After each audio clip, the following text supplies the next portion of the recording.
Hey everybody, this is Rydo and we're back to another live stream of Yu-Gi-Oh! Master Duel and video game news. Today is Friday, November 24th, aka known as Black Friday. Starting late in part because of Black Friday, but mostly in part because of Thanksgiving. I effectively spent all of Thursday evening awake and cooking and kind of preparing for Thanksgiving, and thus kind of drank an energy drink and had a Thanksgiving lunch, which kept me awake probably about much closer to 48 hours than 24 between Thursday and Friday. And so when I finally did fall asleep early this Friday morning, I slept until just about now, relatively speaking, and thus I am not starting early, so that's my excuse. As far as Black Friday sales go, there's really not a lot here. Here we can see a new solo mode gate has been added, which we might actually do, although doing it on screen doesn't make any sense. We could probably look at it just for the curious. Yeah, looks like maybe they've added two more solo modes, just kind of constantly having to do more solo modes every quarter, which isn't a terrible level of added content.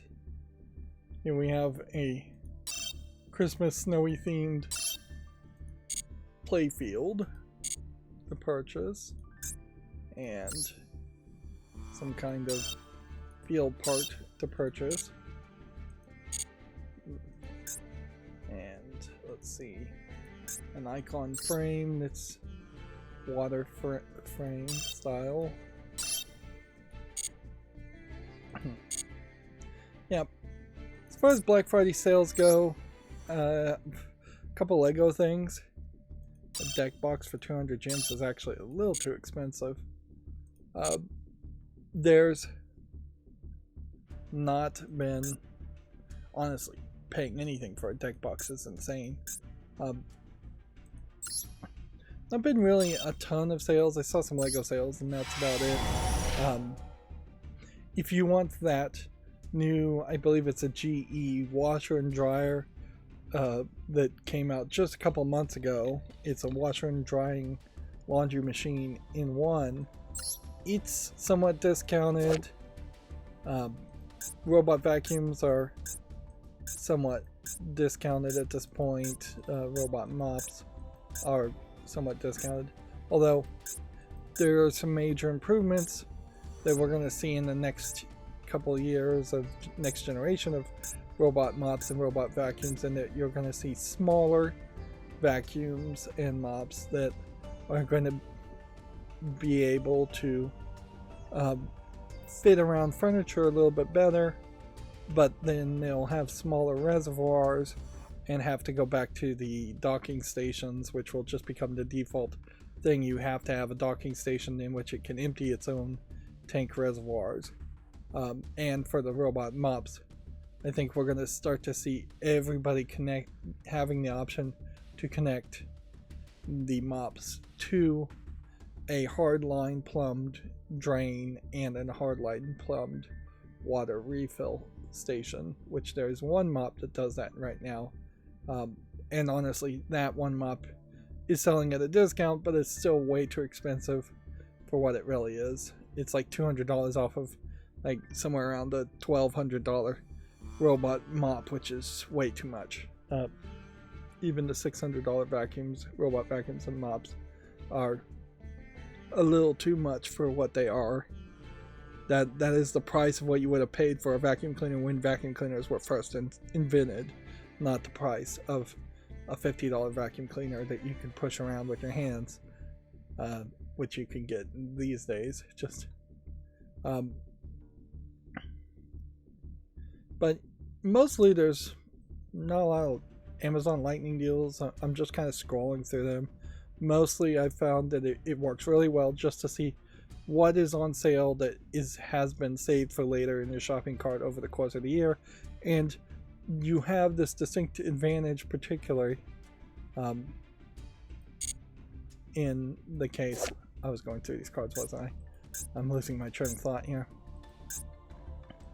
You have this advantage in particular with Amazon where the Prime Day just sets everything to be a month or two earlier, which allows me personally to get the beginnings of projects and start to have those projects potentially finished by Thanksgiving and the Christmas holiday, whereas Black Friday and those sales, which maybe are better, it would be better to focus on other stores if you're going to buy anything, is just a little too close to Thanksgiving where you'd have friends and family potentially come over. So a great example of this is if you were going to buy a vacuum or some kind of cleaning thing or some kind of decorating thing, something that you wanted to show off on Thanksgiving, well, you're going to have to wait a whole year if you bought it on Black Friday, the day after Thanksgiving. So it just doesn't really work well as a holiday, as a shopping excuse. It only kind of works if you're thinking from the idea that you're going to have a good Thanksgiving, and then from that good interaction with friends and family of that good Thanksgiving, then you're going to be on a high and buy Christmas presents from that point, which that's definitely a 50-50 coin flip, because you could also have a rotten Thanksgiving and then buy less or no Christmas presents, probably not no, but severely less on Black Friday. Wouldn't it be better just for selling things that were going to be Christmas presents in general to have it happen before Thanksgiving, which is what they're trying to do, certainly, is to basically have it be a Black Friday month. And they really need to just think of a whole new name for the whole month. Just call it Deep Discounts November. That doesn't rhyme or anything. New Sales November might be a good one. But yeah, have it before Thanksgiving, potentially, where you're on the high for that.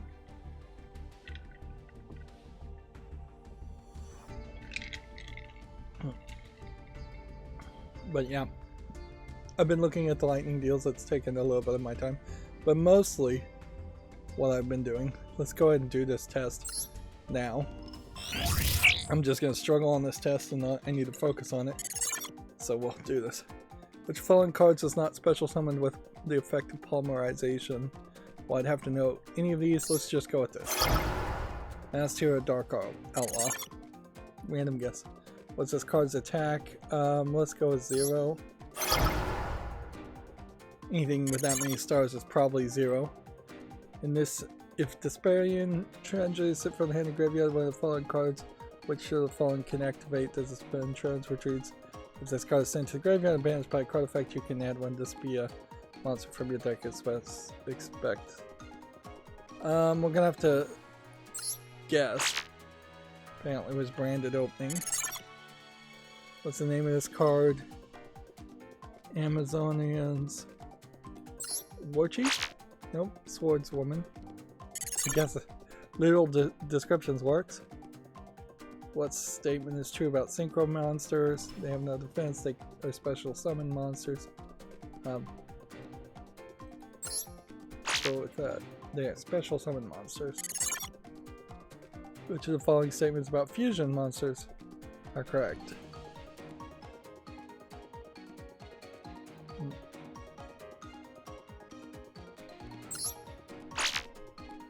Return to extra deck instead of your deck. What's the name of this card? Let's go MK11. No, it was MK3. This is a... Let's go with insect. Nope, fiend. 2 out of 8 questions correctly answered. So let's just try again. Don't even try to get the answers. Just see if you get the same questions and see if you can remember it. Starting deck. Let's go with Utopia. Tutorial. See, this is asking something about the tutorial I did a year and a half ago. White border. Let's see, white border would probably be maybe this. Nope, synchro monsters. And this is asking techniques that aren't really that the right kind of styles, or like it's just not techniques.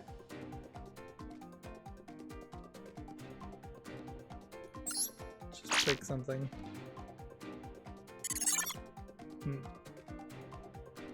Synchro monsters have no defense. Yeah, special summon monsters. I got it wrong twice now. What's the name of this card?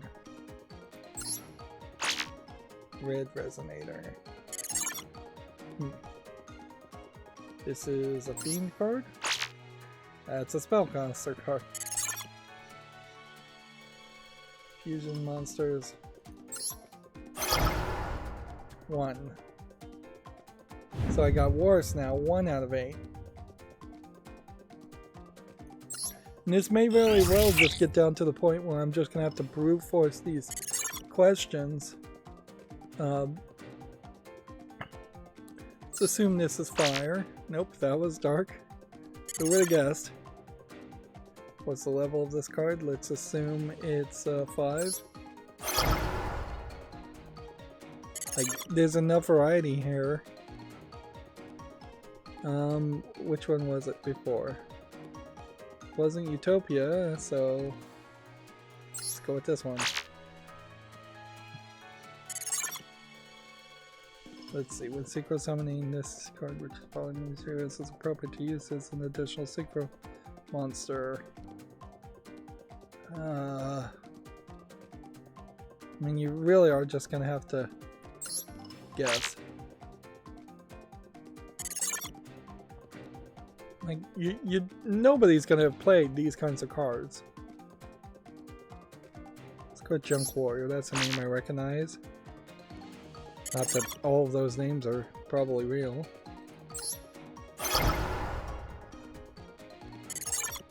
But yeah, it definitely feels like there's about...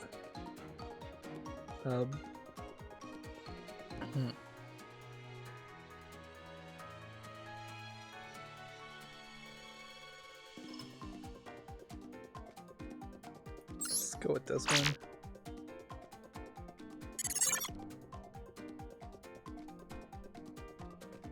Let's see. Yeah, it seems like there's about 30 questions here, at least. We're just gonna have to memorize it. And the requirements aren't gonna go down any. What's the level of this card? Let's go with 12. It's either going to be 12 and it's not going to be 1.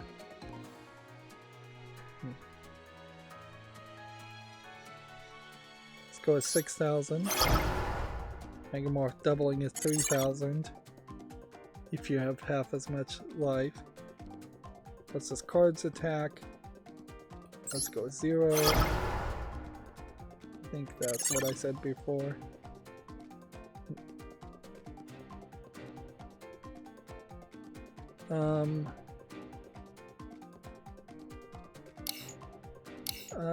It's either going to be 10 or 14.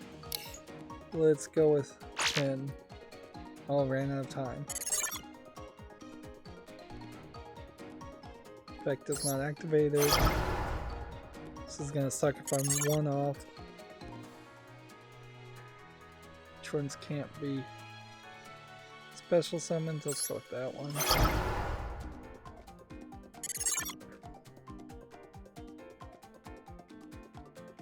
Let's see, Mighty Warrior.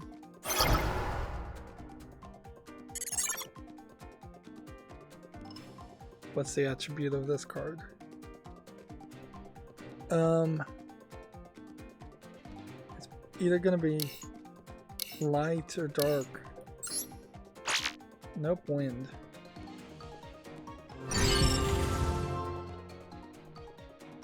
So yeah, brute forcing the tests, trying it 4 different times, I finally was able to guess. Which, yeah, certainly if you were in one of those classes in school where you could just keep on taking the test until you pass, that you would have a similar experience and just not really be learning anything. In all fairness, no class is going to realistically say there are 10,000 cards in it that you need to memorize and learn the general concepts on and specific concepts on, because it's not just 10,000 cards you need to know the name of it, which would already be a Herculean task. You also have to know the star level, the type of level, whether it's a fiend or an insect or whatever. You need to know whether it's earth, light, dark, air.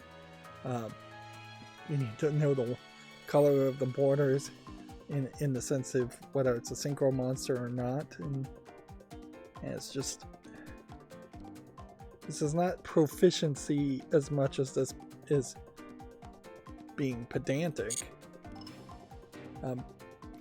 There is definitely a case here where you could ask much more general questions.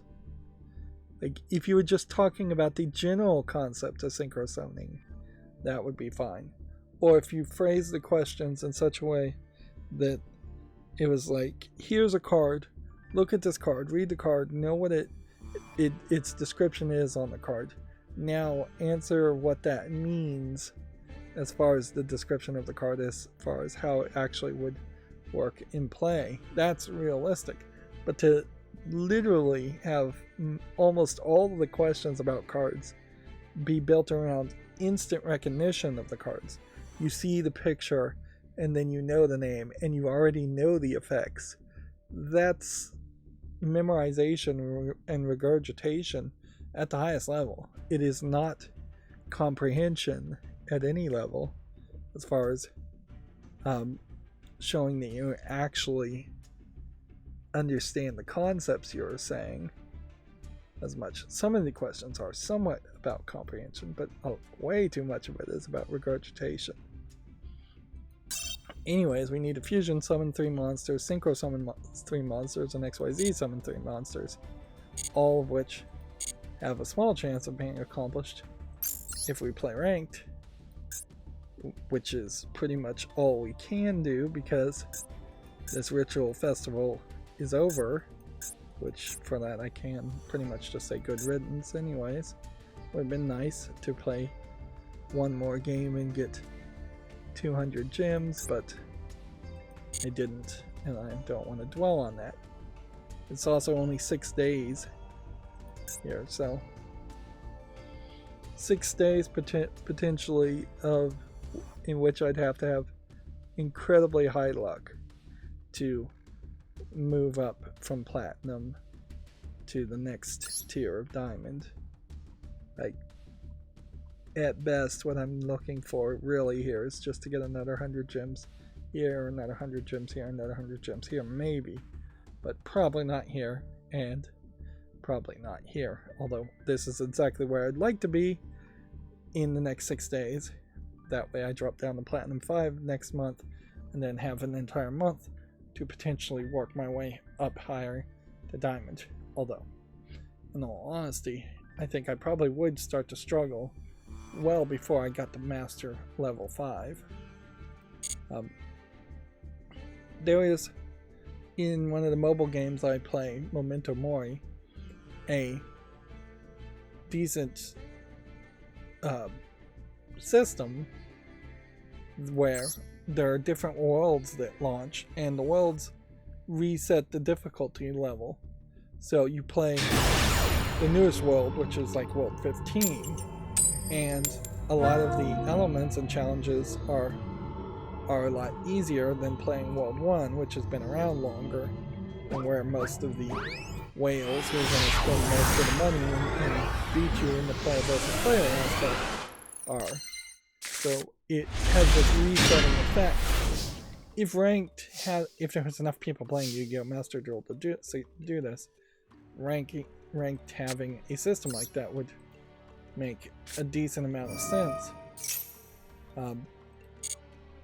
Where I could potentially skip over to a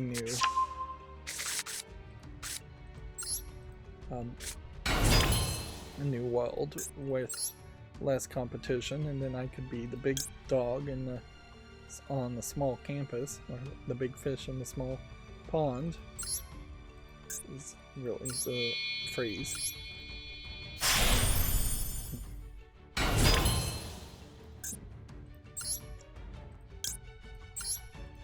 Let's see. Let's go ahead.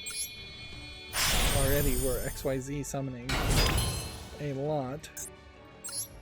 So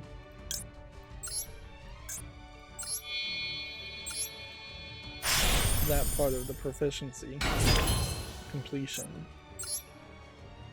should get done already. The question that would be nice to have answered here, though,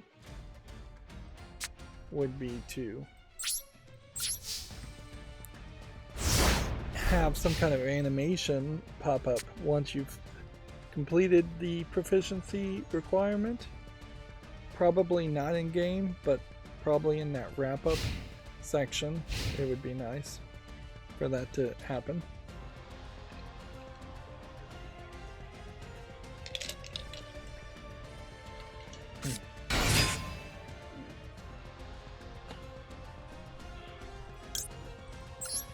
For the accountability section, yes, I am still playing Star Trek Lower Decks. Some small Thanksgiving reward was given around that. Although, Tinkafuma not really doing any reward for Thanksgiving, which is fair enough. An adult game having some kind of Thanksgiving themed reward is probably not international, and Tinkafuma probably is a game that is much more targeted towards Asians than United States people anyways. Same is kind of true for Memento Mori. All the language is Japanese first, and in Memento Mori each of the character has a song, a lament they sing, and it's in Japanese, but then they do have English versions, but the English versions are effectively having singers and translators struggle to put the same words to the music that wasn't written for English speaking words. So they do a decent job of it, but they do sometimes have to squeeze longer words into a single note. Speaking of laments, that was one of the weirdest things that a lightning deal happened, and since lightning deals have a tendency to come back, you might be able to catch it again. The toy lament configuration from Hellraiser, the puzzle box, that can a toy version of that can spin into its diamond halfway solved position from the first few movies, was a lightning deal. I thought about getting it, but it still was fairly expensive at like $18 for what is just a nice looking prop to be on the shelf. I already have one, but it's not one that actually spins. That being said, the new Hellraiser for Hulu really, I'm hoping, leads to Hulu making a new Hellraiser 2, and just continuing the series instead of... Sorry, I'm pouring water into another, from one glass to another because I still have ice in it. This guy is just not playing, which is fine. Fine by me. We'll get a disconnect victory eventually. Although, Noticeably, my clock's not counting down either. So maybe the game is just crashed.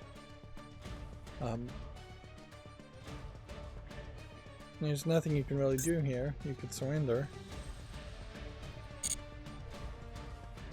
But yeah, the new Hellraiser movie still had the lament configuration and puzzle box, but they also had it shifting into like 7 different configurations, and as such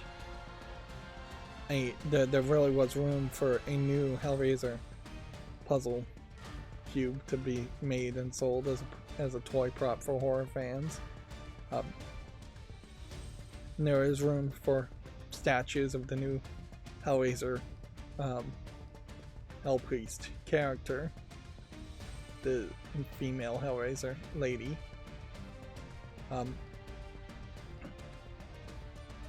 But yeah, there weren't that many other interesting new monsters in the Hellraiser Hulu movie. So there really wasn't a great argument to make a whole set of statues, although I'm sure somebody did. I just never have seen them on sale. That's something we may see from Amazon Prime Video and Hulu and Netflix, is that even movies that are somewhat well received are less and less likely these days to have any kind of merchandising licensing element to them, which is probably a good thing, but some people like that. And with 4K UHD discs being on sale quite a bit during this time, now is definitely the time to buy 4K UHD discs. I'm seeing some on sale for like $5, and I seriously doubt we're going to see a new technology. I suspect it will probably be a couple of years before. That just took way too long as far as the time limit went. And so yeah, this would be the point to pop up something extra here where you've got some empty space on the desktop version, at least, to say, hey, this is where your proficiency test would progress. But there's just nothing there. But yeah, as far as XYZ summoning, that's totally been done. I'll probably struggle to do fusion summoning and synchro summoning. I'll have to probably go out of my way to accomplish that.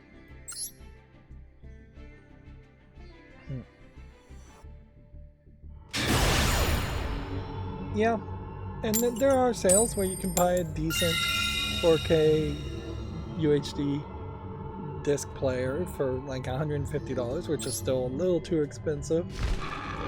But now might be the time to buy one. Now or the next couple of years. Buying movie discs makes a lot of sense too. But I think it very possibly will become a point where there's only one, maybe 2 manufacturers of actual disc drives, and then all of a sudden they'll pull out of the market and say, we're not making 4K UHD disc drives, and at that point all your Panasonics or Sonys and such will say, hey, we're just not capable of making players that actually play discs, and instead we're going to try and sell really cheap players that are only streaming boxes.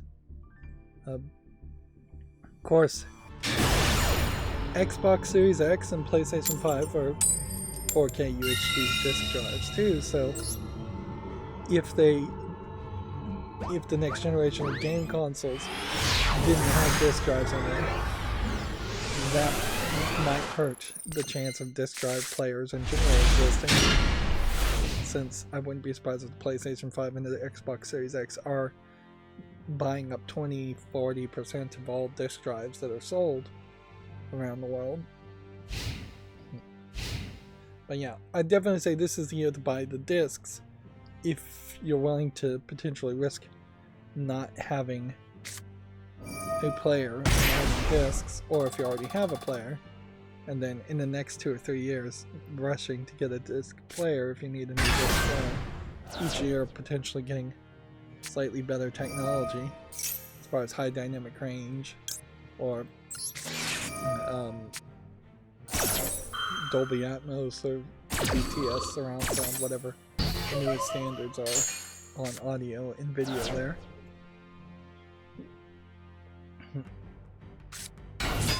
One of the things I was thinking about, and this is a project that's definitely not for me, but somebody should take a broken Steam Deck, really probably one of the cheapest ones, and a dock, and see how small they could take the internal components of a Steam Deck and a dock and merge it together with the screen being removed to make a console plug into a TV type device, and how small that really would be. And certainly that's something Valve should be doing internally too, is to say, hey, maybe we've got some broken stock, or we can repurpose the internal component board and we can turn this into a streaming box type console device.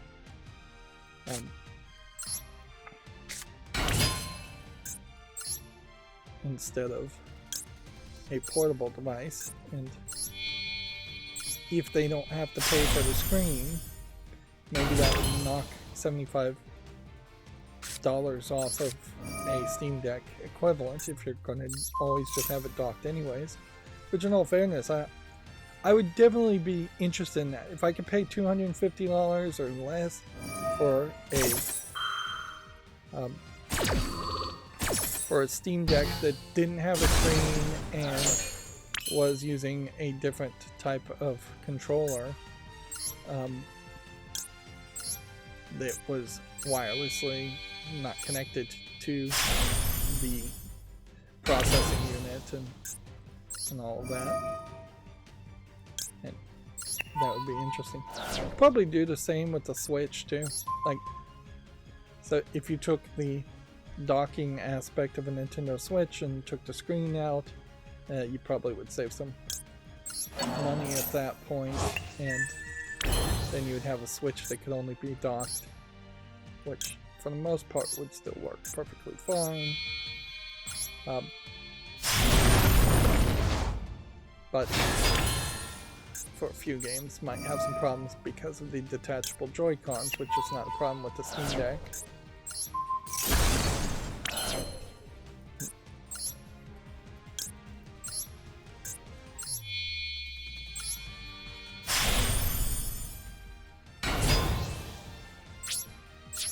Probably one here at this point.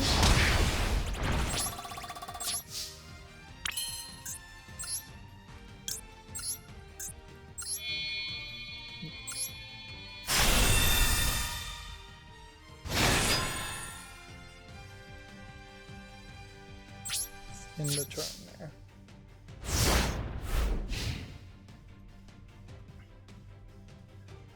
As far as the other games I've been playing and wasting time on, yeah, still very slowly making little bits of progress every day on Memento Mori. Barely any progress at all. Usually what happens is the day resets around 4 or 5 in the morning. I'm still awake, and then that is just pushing me to spend another 20-30 minutes playing on my phone when I should be going to sleep at 4 or 5 in the morning, if not already been asleep. It definitely is pushing me to stay up at 4 or 5 in the morning. There is one event that gets a boost around noon and around 7 in the evening, so you want to try and do that one thing, that one daily requirement at those times, and most of the time miss it and don't get it done around those times anyway. And then 7 Mortal Sins still is just got a lot going on, although I'm not getting as much stamina in the past couple of days, so I've gotten down to the point where I'm exhausting the stamina trying to do all the daily quests, but I'm also exhausting myself quite a bit and not accomplishing all the daily quest in Seven Mortal Sins, nor am I really unlocking anything of interest or moving the even main story forward.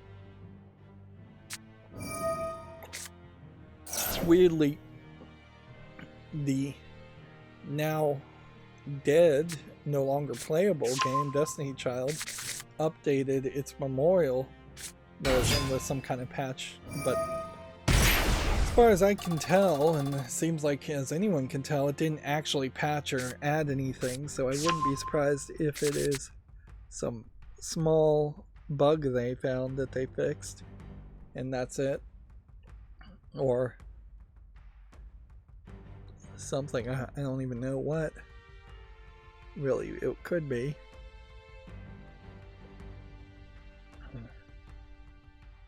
They probably should patch it in such a way that it just has the opportunity to unlock all the content for somebody who's never even played the game, and just when you first launch it explains that this game is over, but you can look at all the pretty live 2D anime girls we created if you just click I don't have an account.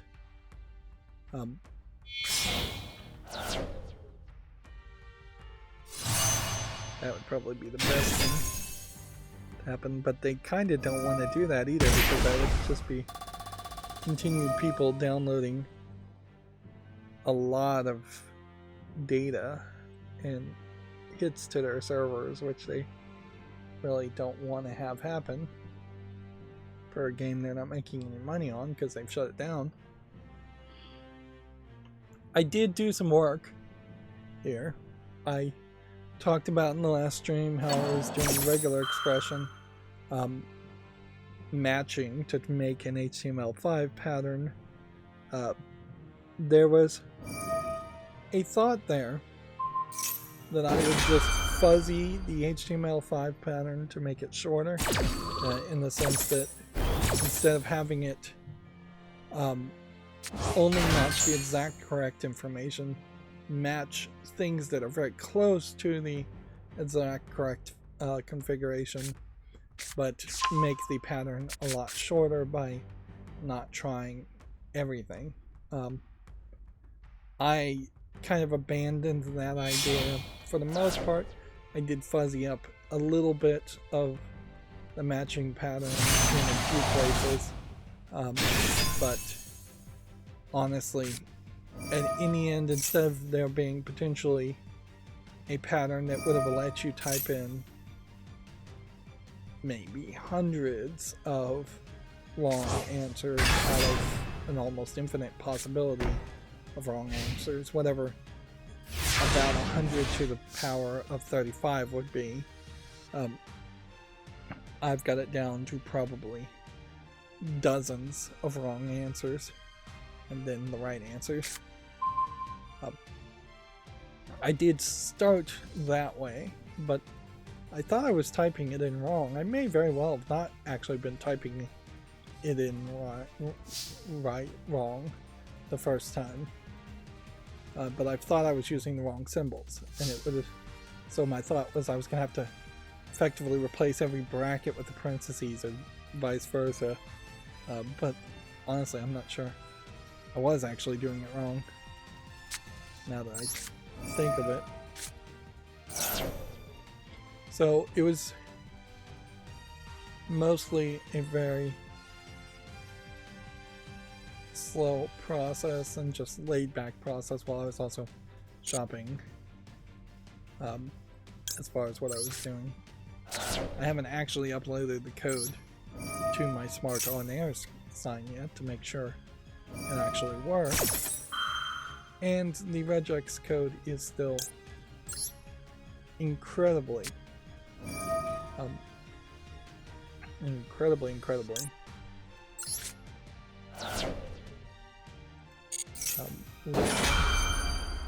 compared to what you would normally expect.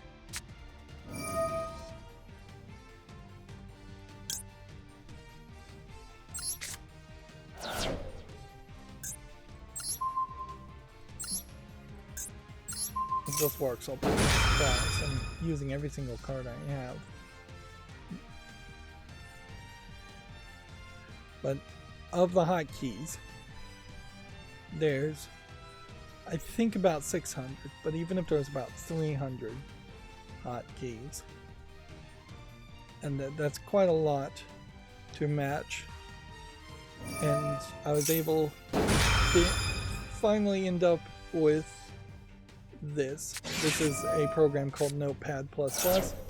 Notably, if you hit Control-Alt, you can draw a box and delete entire columns, which is how I was going to use it to fuzzy up the text.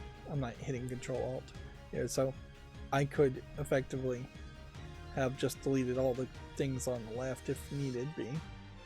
There's a lot of functions in Notepad++ you can do. For instance, you can edit, and then you can go to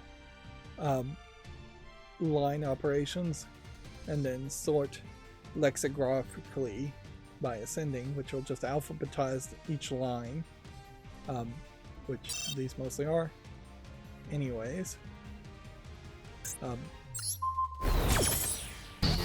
And so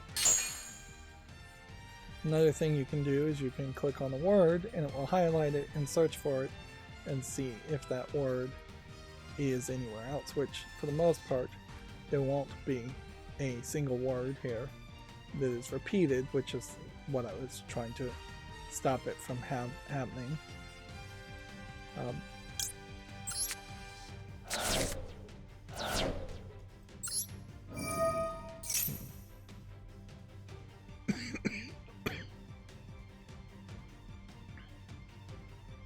He's in destroy, or they haven't destroyed yet, unfortunately.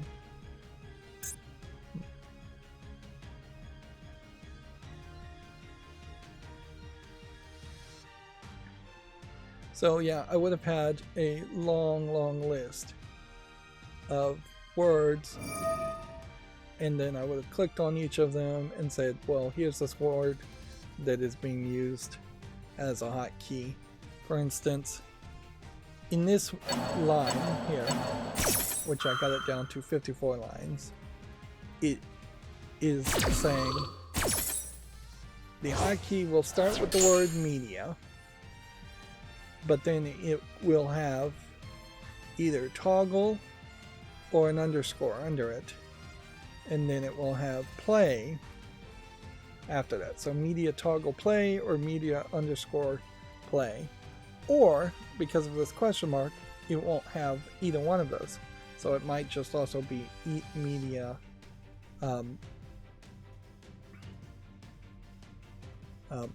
nothing. Let's see. Need to play here, I'm gonna run out of time.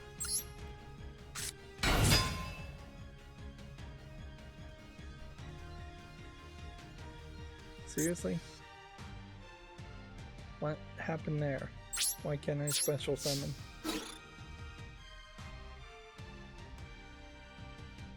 I may lose here simply because my special summon is not going to work. I was leaning heavily on the idea that I'd be able to special summon, and something here is preventing me from special summoning, which I assume it's this.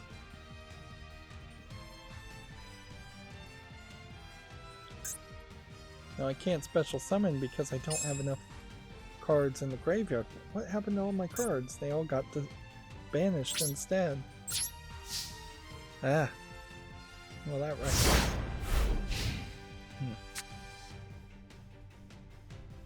So yeah, this question mark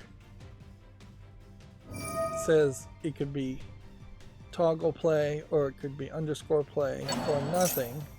This question mark here also says that it could be nothing, so that's probably repetitive, but it probably doesn't really matter. And then this question mark here says that media may be missing, which assuming this works, which I tested it and it does match all the things that I'm looking for, and this extra question mark on this aspect doesn't really matter that much. But what this is saying is that there are 4 hotkeys. One which would be media pause, pause without media, media toggle pause, or media toggle play pause, media underscore play pause.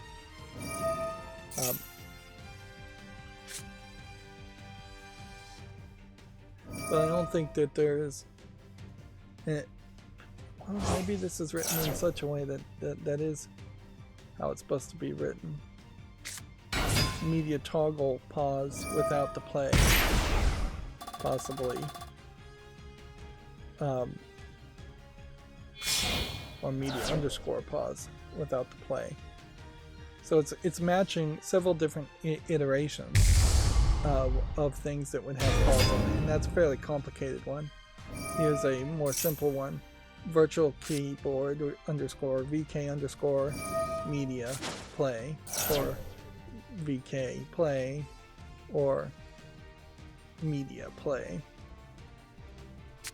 But these are kind of the special lines, 30 through 54, that save a little bit of space, whereas the vast majority of the regular expression matching here, it's 4 hotkeys, so it verifies only the right information here, is just written this way, in which it is matching something that starts with the letter U and then has either underscore or undo or UWB as the second part of the name. The bars here, or, and the parentheses, it's just a grouping. And separately, it will also match for the letter U, which would have a question mark at the end, but it's just easier to save space and do that this way by making a bracket grouping saying the letter capital A through Z followed by the end of the line, which is what the $sign means. So A, B, C through U through Z all matched there.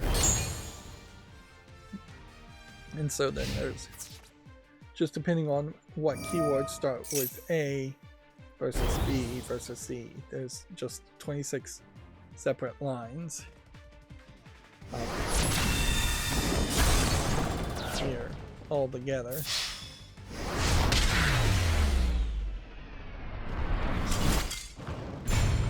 This guy played very well.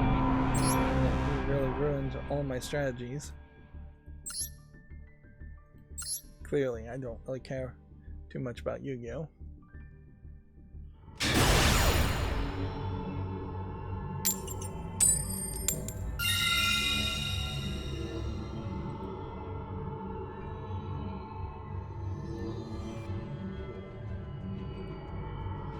Overall, if I'm reading this right,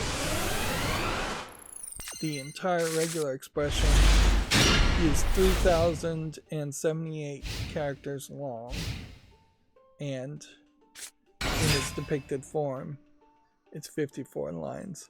Although in its real form, they aren't lines. It is literally just one long line, which in this final version of the code, it's only up to 2,917 characters long, so that's because all the new lines were removed. And this is the actual pattern that I would copy and paste into the HTML code, but that is clearly nowhere as readable as this is. I'm adding these slashes, by the way, because in Arduino C++ or C, actually it's C, not C++, when you make a text input, you can break it by putting a backslash and hitting a new line character return. And so that makes it just more readable in the source code to say, here's the code in case I need to go back and edit it at some point in the future. But yeah, that's pretty much all I did over yesterday, is work on this this regular expression.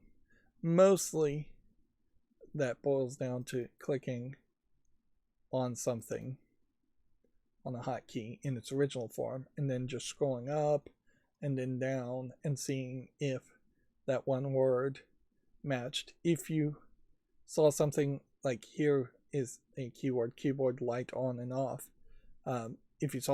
If I saw words that were connected together, I would put a space between them and then just click on the off part, the on part, the light part, and the keyboard part, and see if there was any real match there. But there's actually not really that much compression that was available to do it, even amongst 600 keywords. There's a little bit, but for the most part, every keyword which is coordinating to a keyboard input is its own separate thing. If there had been a stricter system to it, I could have written a much better regular expression pattern, but there just isn't. The names of keys are not anything. A through Z is easy to write that. That takes 3 characters to make, or maybe 5 characters to make a matching pattern for A through Z. But parentheses and things like that aren't following any other kind of system. Although in all fairness, it could have been a lot worse, because it could have also been that the keywords were in capital and lowercase letters and symbols. There is a scenario here where if they weren't writing the word refresh or question mark or page up, but instead showing a symbol in Unicode, that each of those would be a real problem. Although in all fairness, if they had written it that way, I could have matched it by its Unicode and then just had a small list of Unicode numbers. But yeah, the English language is not a code. It's not based off of any kind of real system that makes any sense and that can be compressed. Apparently I didn't play fast enough and I lost in that game. And this will probably be the only regular expression matching I do at all. Any work I have to do in regular expression matching. The only real problem that could happen here is the web page to set up the Smart On Air sign. Being in a captive portal may be limited to the number of characters in a pattern. Having 3,000 characters in a pattern match regular expression is quite a lot for what you're expecting in HTML5, which is maybe 100 characters are really expected. So there could be all kinds of issues there, limitations there. It may just not work at all, and there may not be a way to get it to work, per se. At which point I might have to touch upon it and get to the idea of just fuzzying up the whole system, which could be done by saying that the first character can be A through Z, and then the second character can be only A, F, G, whatever characters are actually used, which that would potentially maybe remove or reduce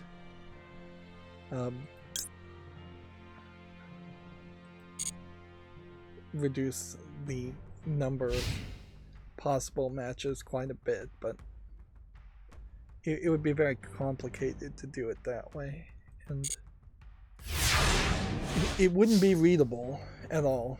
It would be a long code of characters, and it would open up a lot of doors. Because, for instance, game here, let's actually play first and then show this example.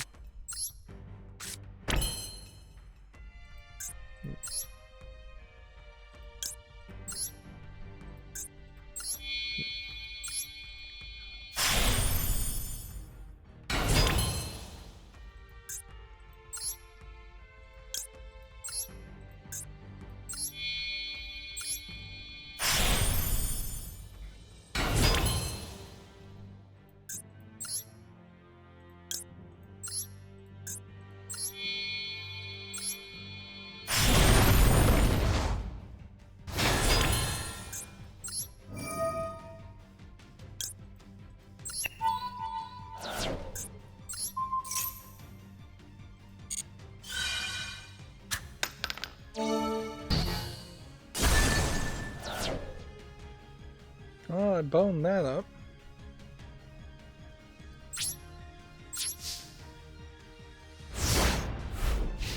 That was not what I was expecting to happen at all.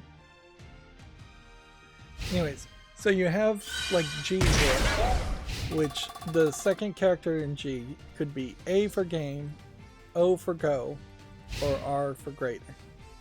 But H, the second character, could be A, E, I, O.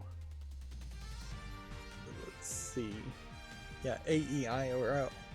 So, if I was going to say that the second character, the first character can be A through Z, so it could be G or H, and then the second character, I'd have to say, could be A, O, or R, plus E, plus I for H, which means you could type in GI or G E, and then on the second character already opened up the possibility of something that would be allowed as an input but would actually be a wrong answer. And you just have to keep on doing it that way over and over again. There is possibility that you could start from the other end and say, of all the words, combine the last word, regardless of whether it's in the 4th position or the 2nd position or the 10th position. The last character in a word can only be R or O or E, and that might get you a slightly smaller grouping. And then you could perhaps ignore the middle and say everything has to start with A through Z, and then you could put a period and an asterisk to say any character that's not a space character would be allowed, or better yet, a bracket of just A through Z with a star after that to say any characters with A through Z, but that still creates a huge room for mistakes. It's just not anywhere as robust or well written of a code, and you would really only want to do that and fuzzy the logic if you just needed to get the pattern down to 100 characters instead of 3,000 characters.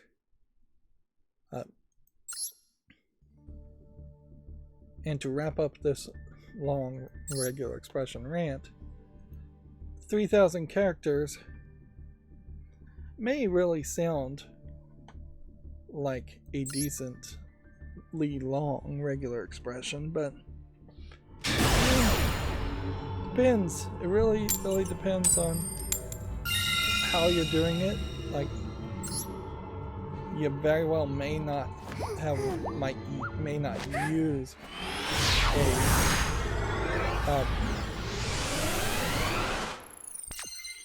a regular expression in general to try to match so many different words.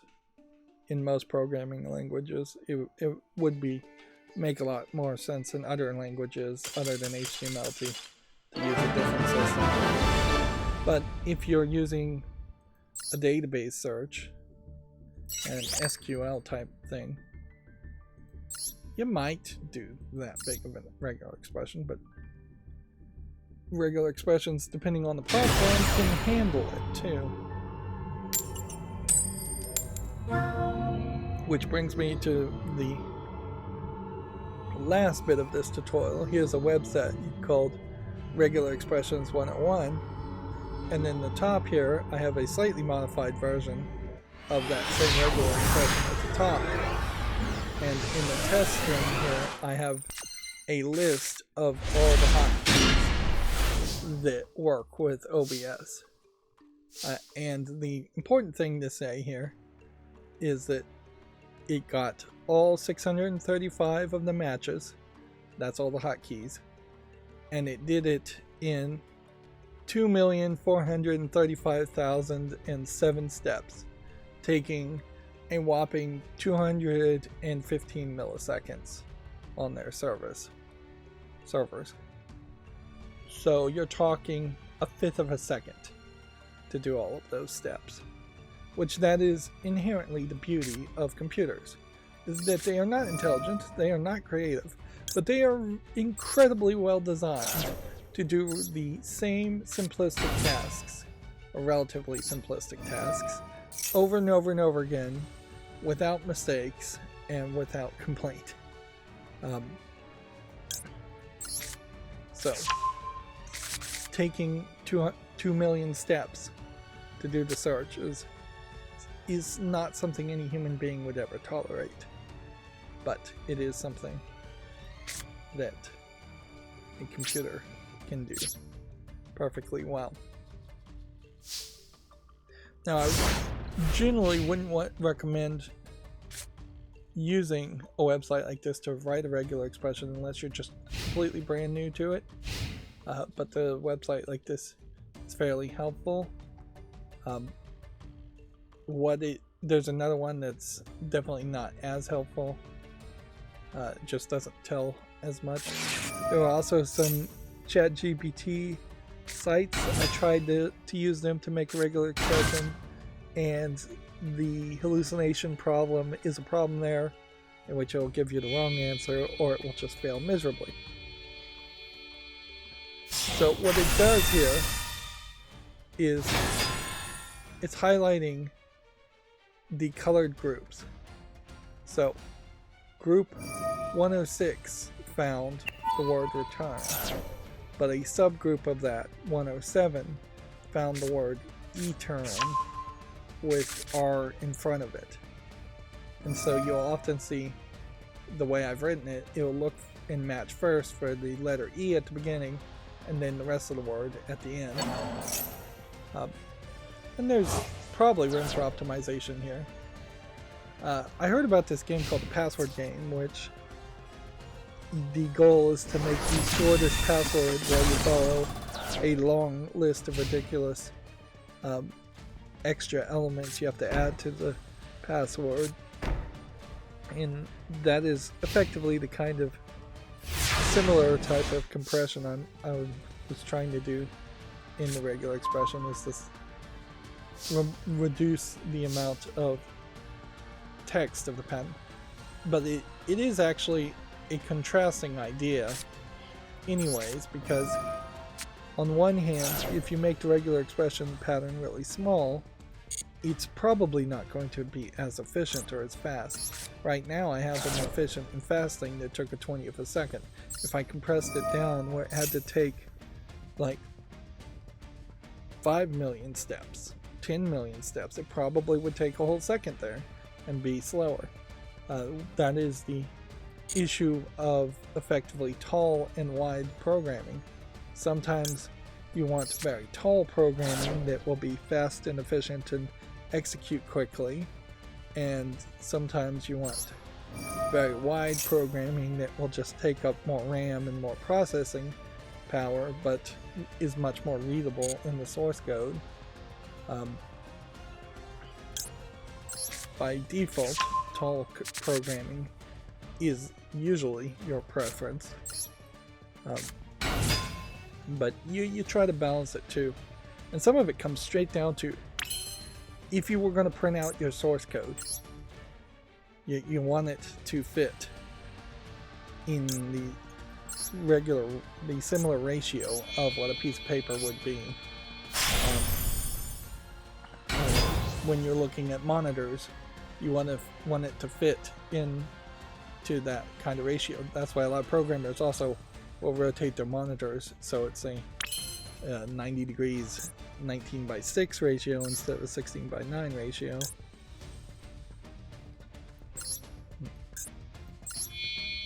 But yeah, whether you only see it subconsciously, you are almost always writing code to fit to your monitor, which then is being written somewhat to also fit being printed on a standard piece of paper, letter size piece of paper, or legal size piece of paper. Legal actually is a pretty better type of paper to print source code on, but only if you've got it. And even at that, printing out source codes still not super useful. I used to do it when I was working a job. It was taking up way too much of my time for my liking, and so I would print out like source code on paper and then hand write the code on pieces of paper, which is an incredibly old-fashioned idea, certainly, to handwrite code and then make my brain act as the computer testing the code.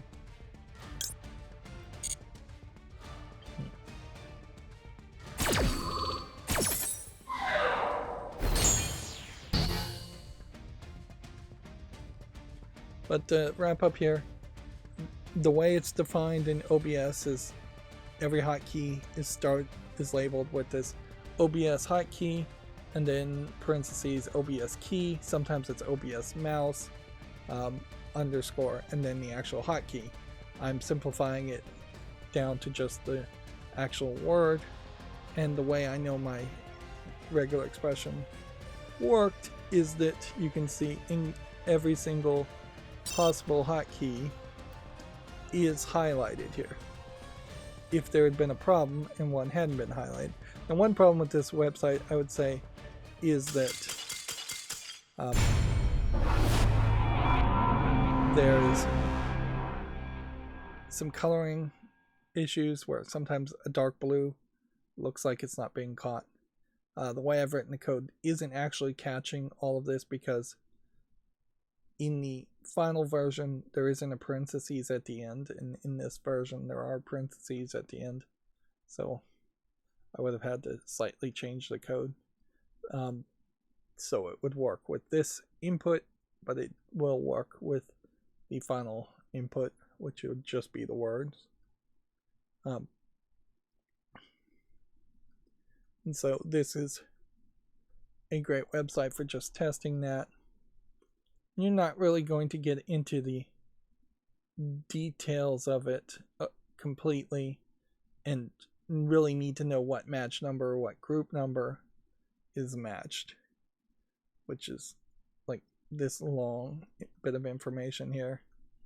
It's probably not useful unless you really work on it. Just try and optimize a lot more than what I'm willing to do. And yeah,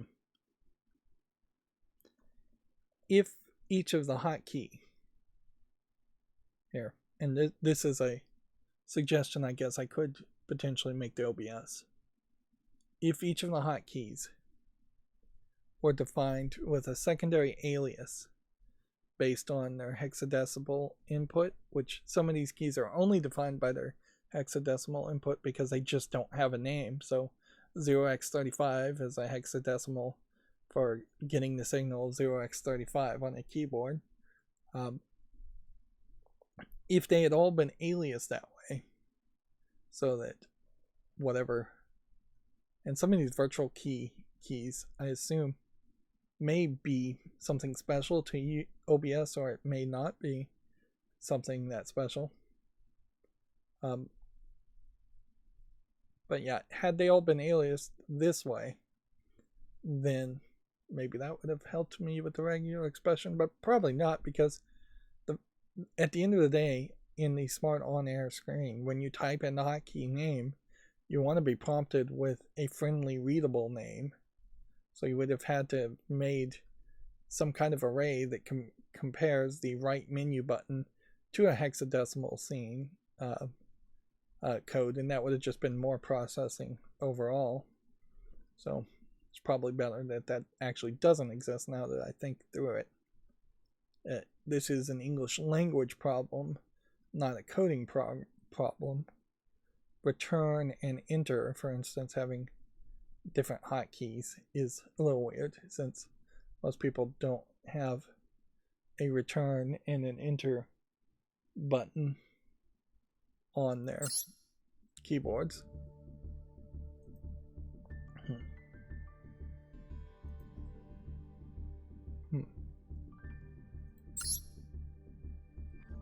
Let's see where we are now. We've kind of warmed up on the daily quest. Probably have done fusion, pendulum, or link summon. So how can we do that?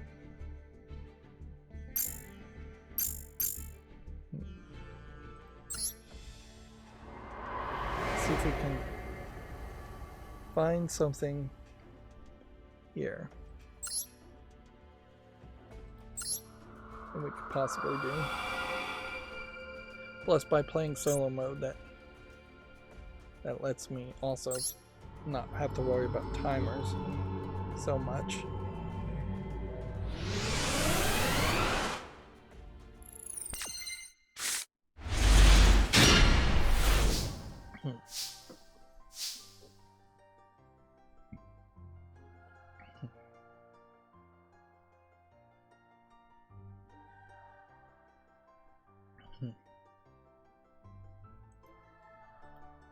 So I can just kind of sit here and not play if I don't want to. It won't really be a problem. Of course, playing a loner deck in the solo mode means I have to really move quickly to try and figure out what the move here is.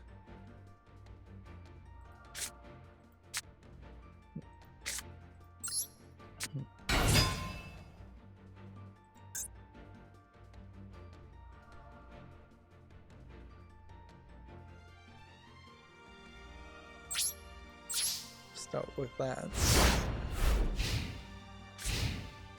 Probably shouldn't have set all three of those traps.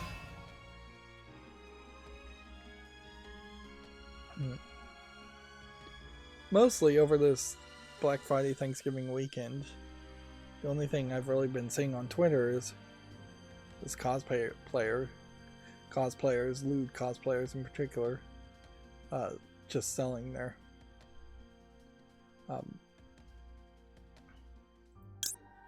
OnlyFans, for lack of a better term.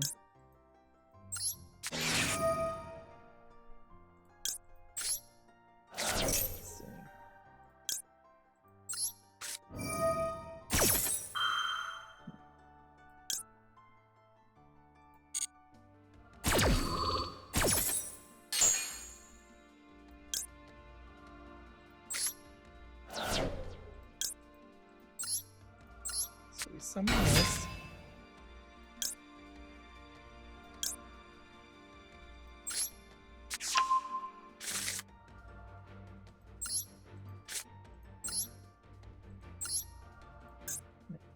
Guess distribute this.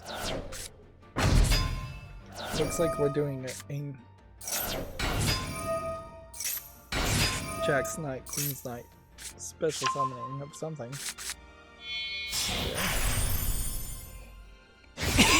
Meanwhile, I imagine this guy's gonna just wreck me using strategies I would have learned had I been playing these solo modes. But overall, video game stuff is not very much on sale. Cyan has this holiday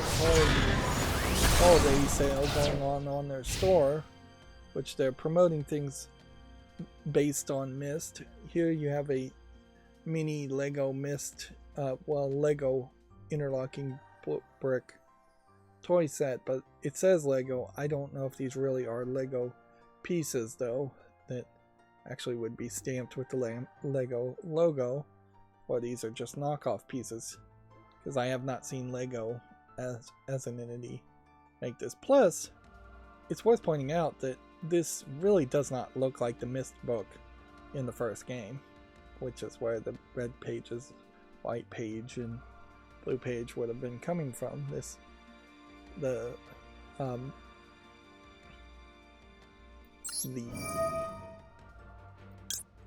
Mist book was far more brown in my mind than green. And it's not a particularly impressive build at all for $50. This is really barely $5 worth of Legos. So you're paying quite a bit for some kind of customization here. And it looks like you can change the screen probably by adding something at the bottom. No, you're adding it actually in the sides. So just sliding a piece in and out. So the edge here will never really match up. Best case scenario, you have the white page in there.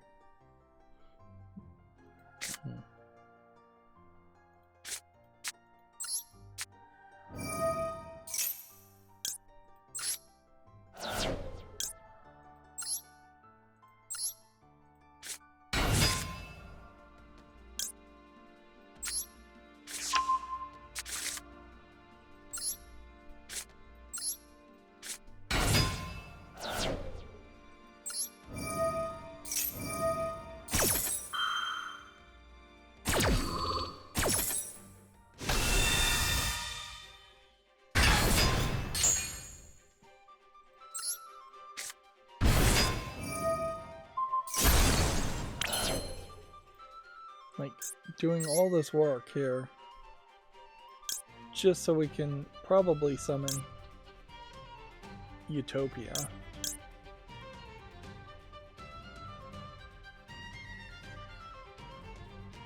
Double the attack here to 4,000 by detaching 2.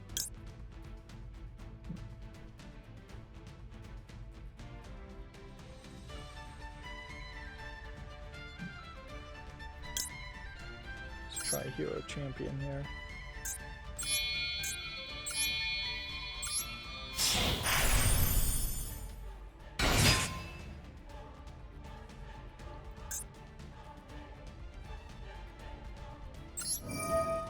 There, we toss those two. Double the attack there.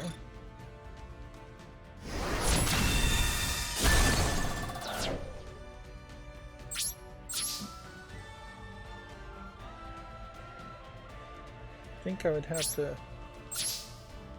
figure out something else.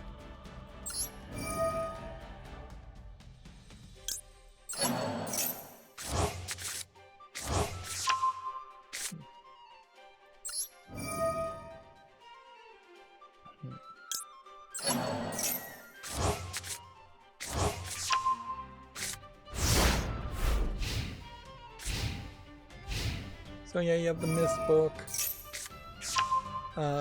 Gamatsu has an article here. Apparently, Virtual Fighter 3 TV online has been announced for arcades. 3 TV sounds like 3 terabytes, which is a weird name to name your game. And this would be a Japanese exclusive arcade game, at least for a while. I suspect, if not always. So we'll probably never see it. Speaking of cosplayers, I have an image here that I can't show you of a cosplayer playing Quiet from Metal Gear Solid, and it is literally her basically topless and showing off almost completely her entire bare butt, as far as the two images go.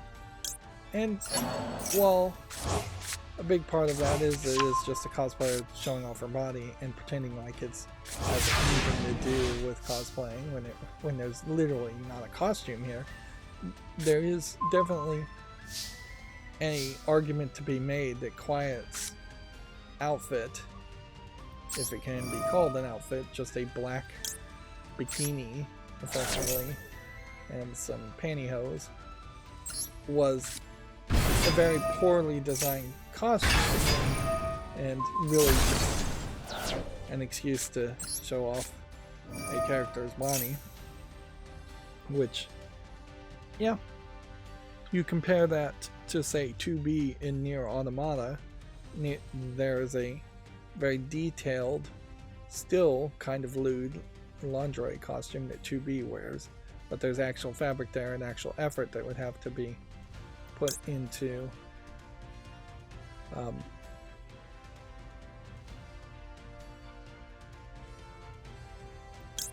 comparing that to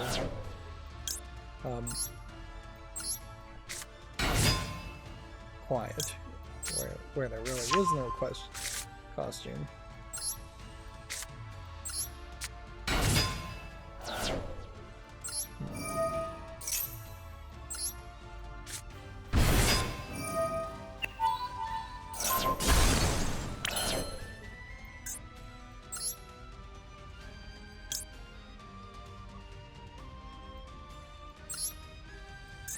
Now we can special summon something different here.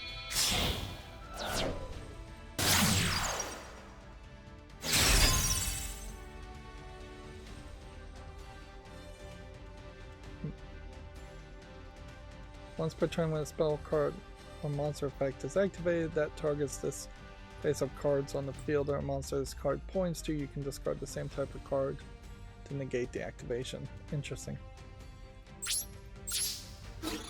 So we don't want to destroy this card yet.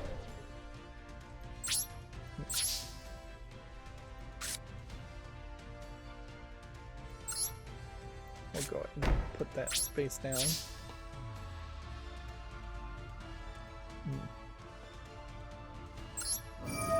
Then keep on playing.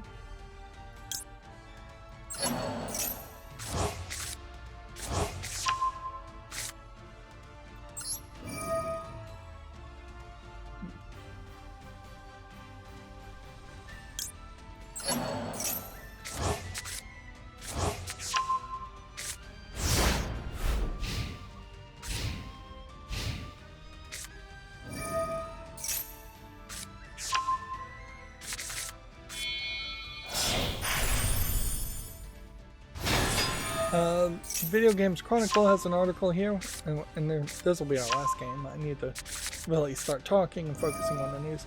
Apparently Xbox may be removing the Rewards app in favor of a more streamlined hubs. Players will reportedly no longer have to use a separate app to earn redeem points. The Xbox Rewards app and that whole program, while in concept sounded interesting, that you might be able to search on Bing or fill out surveys and get some kind of small credit towards buying digital games on Xbox. It never really was rewarding enough or promoted even enough to be a thing that people would actually have known about and wanted to engage with.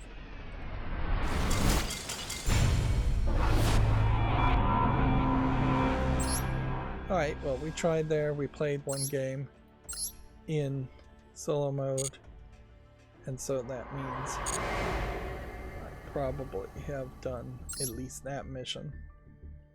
We still didn't get a fusion, pendulum, or link summoning, but whatever.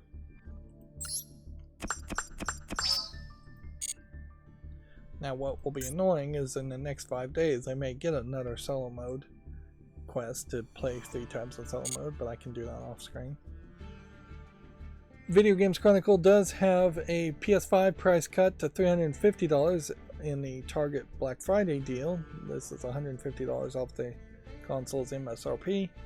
The PS5 original version is probably a decent thing to buy, and honestly, if it were down to paying $200 for a Blu-ray 4K UHD player and a PS5, you might just double check to make sure PS5s can play 4K UHD videos. If they can, I would say get a PS5 for $200 more, unless you just can't really afford it, which inherently, yeah, if you can't afford anything, you can't buy anything, and that sucks. And people do often say the old adage, which is somewhat true, but not always true, that buying nothing is the way to really save money. But there's definitely an extreme to that I have seen people live by, where 20 years down the line, they still really haven't bought things that would have really improved their lives. Like, at a certain level, if you never bought a dishwasher or a laundry machine or a refrigerator, refrigerator is probably the best example there. If you never bought a refrigerator, you would save the money on the refrigerator. But in the long run, you would pay way more money having rotten food or eating out way more. And eating out in particular on a daily basis can drain your funds very quickly. If you have a broken car that needs repairs all the time, yes, you're saving money on not buying a newer car, but in the long run, you're in a problem there. And there's just a big difference between the bare necessities to live as a nearly homeless person and living a comfortable lifestyle based on as much as you can be comfortable in your own situation. And then there is definitely a case where a lot of people turn blind eyes to savings. Probably one of the arguments that gets made the most is bidets these days in the West, where bidets in general might be very expensive if you get a good one, $200, $300. A cheap one will run you $50 to $100. Depends if you want a seat warmer and a air dryer and a remote, which I'd recommend getting all of those.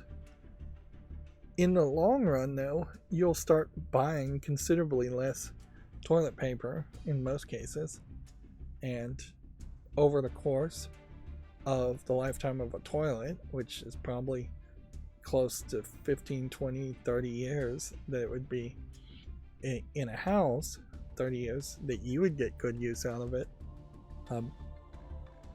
you probably will make back that money. Solar cells, they say will make your money back, but they actually probably won't, because solar cells get worse and worse over time, so they're not efficient enough yet to actually make money. But insulation will, certainly. You can build a cheap house with very poor insulation and then pay through the nose every time you need to cool or heat the house.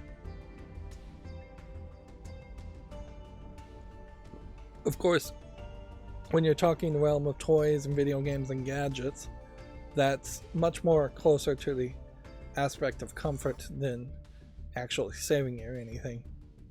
Kids that are bored will probably break things, but you really can't quantify a bored kid not having a Nintendo Switch breaking your house, putting holes on the wall, or hurting themselves because they're out playing in dangerous ways, slightly dangerous ways, I suppose, climbing trees, skating, things like that, instead of playing video games. And that's not a good argument. Kids should be climbing trees and skating anyways. So yeah, entertainment has a lot more to do with just mental stability. How quickly do you start hating your family? How quickly do you divorce your wife? Like, half of marriages end in divorce. Is a significant amount of that due to the fact that there's just not enough entertainment being spent to keep the family happy and entertained? Possibly, because most divorces mention finances as being a real issue. Although typically spending more probably wouldn't fix those financial issues in a divorce either. Earning more is really the goal, and that's hard to do. Very often it requires moving and changing your lifestyle in much larger ways, which usually one side or the other is not willing to do, to earn more, to have a different lifestyle. Anyways, to get back to video games, though, I was kind of ranting there and don't have the extra time for it. A former GTA developer claims Rockstar made him remove his post about canceled projects. It was, quote, something about ruining the Rockstar mystique, quote, he says. Which, maybe this is the way he is also just avoiding being proven that what he was saying wasn't 100% accurate. They mentioned Agent being canceled. And I'd never even heard of Agent, so I thought it was a case where you're going to play a GTA style game where you're playing as an FBI agent. Later, after the last stream, I heard a little bit more about it. You were going to play as more of a James Bond style CIA type agent, spy, which that too, in the same way as you might play as an FBI agent running around a GTA place doing missions, commandeering cars, things like that. Being a spy agent, a CIA agent, is not much different, running around commandeering cars and doing missions for the greater good, one would hope. And then Hidetaki Kamiya expects Platinum to continue the Bayonetta series without him. The Bayonetta director says, quote, it's a shame he won't get to complete his vision for the franchise, which, yeah, he's almost certainly going to move on to some other series, which is probably better, because Bayonetta 1, 2, and 3, probably a fine trilogy of Bayonetta games, although in all fairness I haven't played Bayonetta 2 or 3. Bayonetta 1 in itself is a fine, kind of ridiculous game, and part of its ridiculousness doesn't really necessitate a sequel per se. The gameplay style, as far as game mechanics, could be translated from Bayonetta 1 to any other game. You could introduce a new character, and seeing potentially a new story from Hideki Kamiya where he actually plans on making a trilogy and having a full story there, it would probably be better, since Bayonetta never really felt like there was a long running reveal that was going to happen between multiple games anyways. He was pretty much just winging it. Now, I assume he said this in that presentation, which probably means he didn't say anything in the presentation he was having around the next game he actually is going to work on. Which, yeah, it'll take years, and we'll see what his next project is. Inherently, the weirder games, I think, are better as single games and having more of them. I don't really want a Lollipop Chainsaw 2 if I could have Lollipop Chainsaw and a game that was just as weird as Lollipop Chainsaw but went in a different direction. I want more of an anthology of weird games and having more of them be made than to try to fall in love with a character and stick with them. That being said, Juliet from Lollipop Chainsaw, while a very likable character, was nowhere as likable as Bayonetta was as a character. But Bayonetta, as a character, also didn't really need a sequel, in my book. Why do we have a notification here? Alright. Maintenance notice. Okay. I did finish up on the nominations on the Steam Awards, and so all that really was left was just to launch and install time clickers, which I lost my progress on time clickers a long time ago, 2 or 3 years ago. So launching it really is just starting with a whole new save file. There was some point that there was, I think, a cloud save of time clickers, and they took that out, and there's no Steam cloud save of time clickers. So even if I was going to let the game run in the background for years and years like I did originally, it still wouldn't really mean anything or unlock all the achievements or anything there, all the internal achievements in it. And so I pretty much had just nominated what I think have a chance of winning, which I definitely am compromised on these nominations too. Like I definitely could try and think of better games I'd like to nominate. Sit back and relax might make a lot more sense for the Talos Principle 2 compared to Dave the Diver, but I would fairly struggle overall just to really have great nominations, and it kind of doesn't matter whether my nominations are great or aren't, because we already know that it is effectively a popularity vote, which is what any like People's Choice style vote would be. And yeah, that creates a situation where I am also, knowing that it's a popularity vote, just voting for what I think should win. Really, it needs stacked ranking, where you potentially can rank 5 games, and they encourage you to have like a wild card pick option, and then maybe even figure out some system to have a wild card pick sometimes be in the nominations.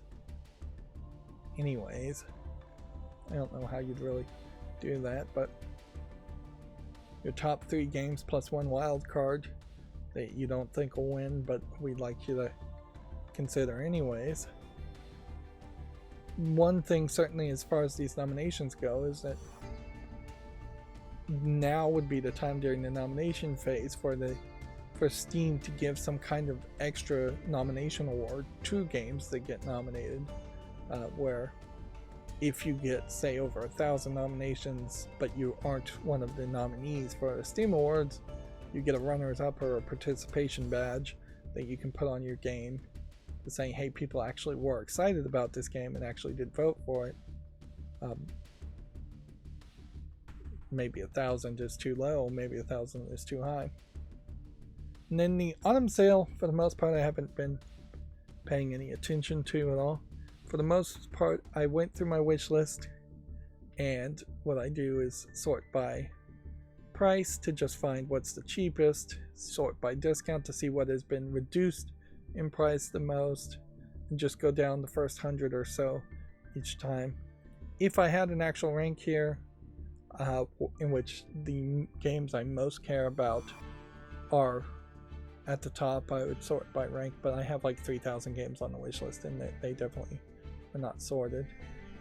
A lot of these games are only like 50% off, and maybe it makes some sense at that point even to buy it. $10 for this niche game, Akiba's Trip, Hellbound and Debriefed, or $11 for Deathloop, or $14 for a Rogue Legacy 2 game that I might actually care about.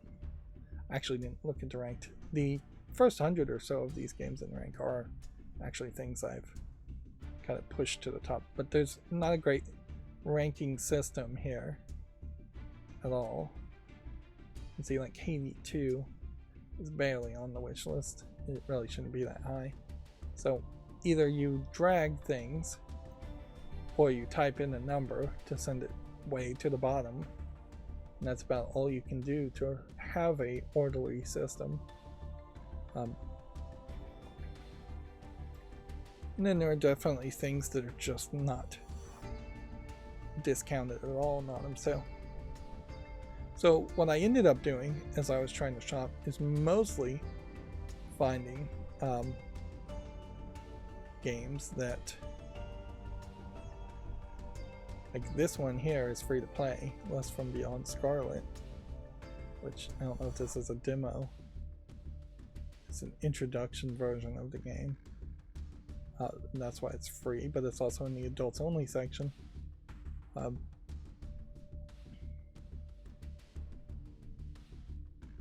So yeah, but mostly I've been looking at games that maybe would make some sense discounted, or potentially you have games that are free to start here but then have DLC to actually play them. This one seems to be free to start, so I'm just going to add this to the library and start with that. But mostly I've been looking at games that I was thinking about removing from the wish list, like mixed games like this, just so it was more of a wish list cleanup than a wish list shopping list. So you can see there's games here I'd like to say yes to, but it's just not relevant enough. It only has 11 reviews and it's mixed in those 11 reviews.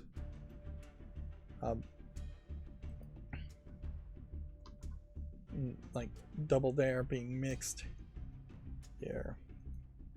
Double Dare Trilogy, or Last Element. Unfortunately, I'm gonna have to run to the bathroom.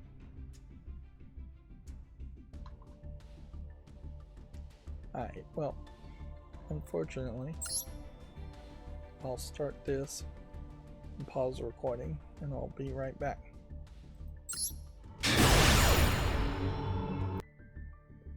Okay, I'm back. Sorry about that. So, yeah. For the most part, the sales event really was just an opportunity to say, hey, here's some games that somehow were on the wish list. I'd made some exceptions somehow, and now they're looking mixed reviewed, or they just really shouldn't be on the wish list in the first place.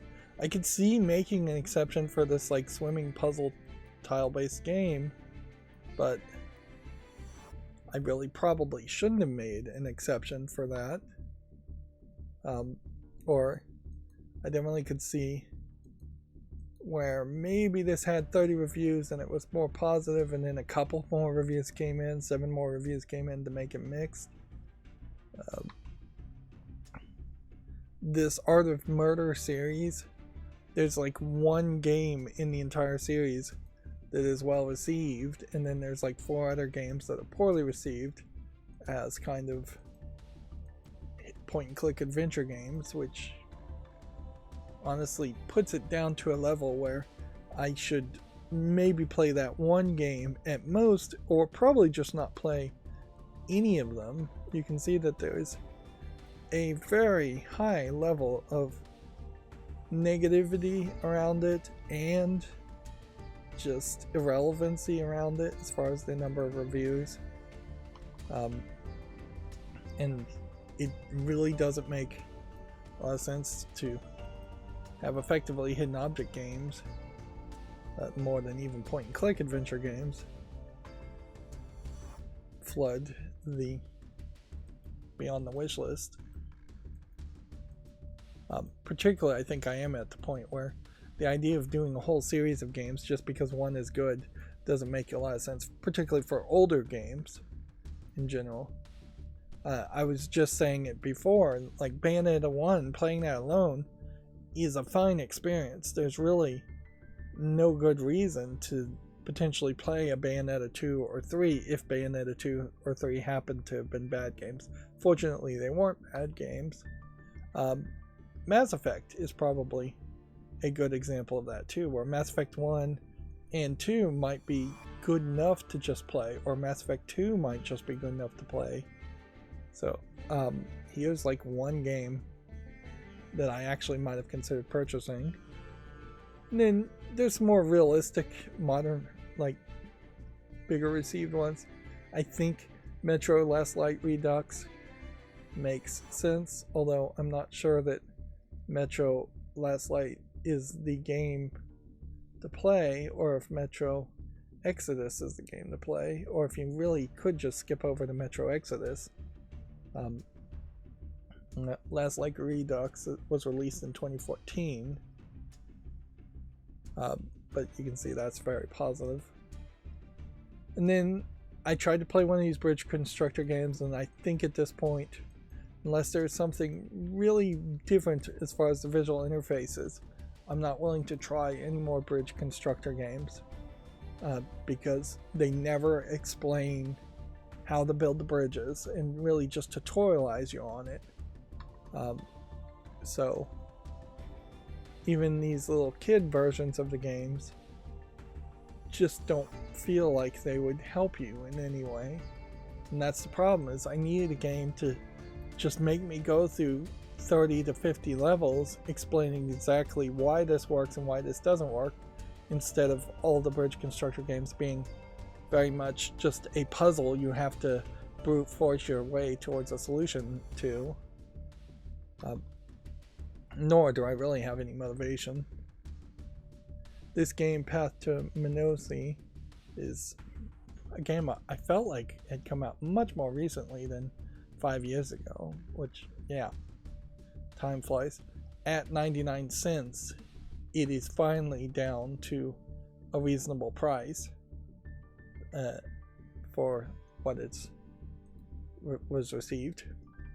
But then you have questions of as far as just like, is it really relevant to play Mortal Kombat 11 now if that's on sale for $5, when in reality you're almost certainly going to have to buy the Ultimate Edition for $8.99, if not Ultimate and Legendary Editions for $9.99, and get Injustice 2 Legendary Edition bundle. Probably don't want Mortal Kombat 11 and 10 bundle, because then you wouldn't get any other edition add-ons. $10 here for 2 games. Not a terrible idea for a fighting game. Older fighting games, if you're just trying to have a collection of older fighting games. And then there's this very negative reviews in the last 30 days for Nickelodeon All-Star Battle R. And almost certainly that is because it was abandoned for a sequel. Let's see. Basically waste of money now that the second game is out. Instead of reviving a dead game, sell a version 2 for the same price. Let's see. Update Slap City again. Abandoned in less than 2 years. Instead of fixing the game, they released a sequel. Should at least offered a discount for owners of the first one. So people are just not happy that this is even available for sale anymore because there's a sequel. And that's Game Mill Entertainment as a publisher probably making that decision. And certainly that's no way to build an audience, certainly, is to have 77% positivity overall for 4,000 reviews for 2 years. And then a 24-hour peak of 14 players, with an all-time peak of only being 13,000 players. This game was never popular enough, so I think I can take that off the wish list too. Submerged Hidden Depths is the game I want to play. It's discounted to $2.99, so there really is about $5 worth of purchasing here that I found. Bloodstained Ritual of the Night, with several different bundles. Here could get it up to $16.97. That's a game I would want to buy. And then SpongeBob Battle for Bikini Bottom Rehydrated might be one worth buying at $7.49. And that's basically it. So I have like 5 games as far as shopping goes that I even saw. Now, maybe there's a deeper dive that could be thought here as far as THQ Nordic and Embracer Group may fall to pieces, so maybe it would be a smart move to buy any games you would want to buy from them quickly. Destroy All Humans, for instance, might be one, although I'm not even sure if that's... Yeah, Destroy All Humans too. So that's like a thought. But for the most part, I don't think a lot of these games are out. I don't think I want most of these games.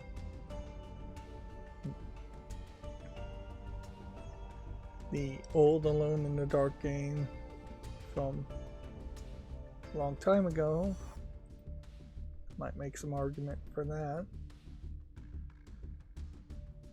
You can see THQ Nordic mostly interesting me around the re-releases of older games. Not any new games. One thing to think here that they're not highlighting is that spin-off game of Darksiders. Kingdoms of Amalur Reckoning might be one to consider. The vast majority of games they're trying to promote here are 9 coming soon games from THQ Nordic, and it's questionable whether they will actually come out or not.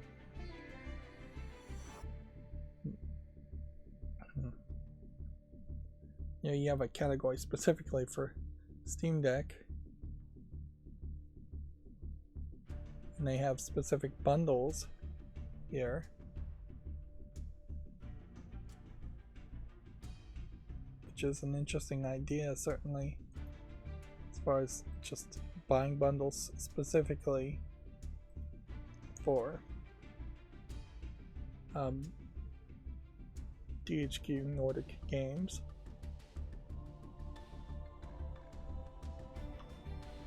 But yeah,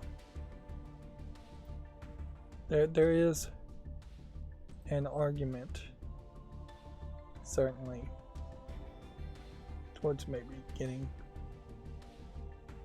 a bundle in particular.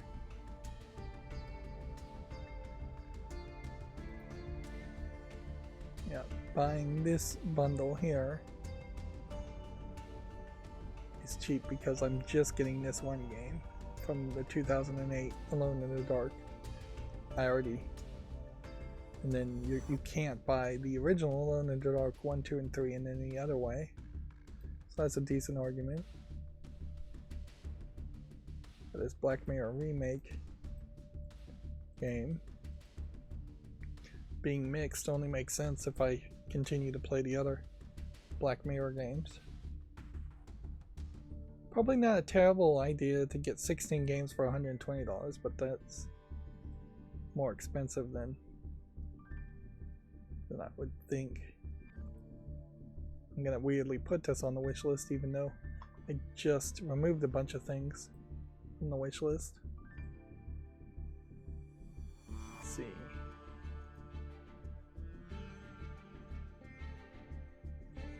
Yeah. I'm looking for Darksiders Genesis.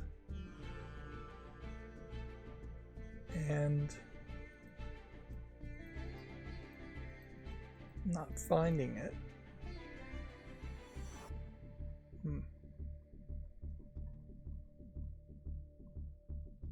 Let's see if I can bring up the search bar and find it.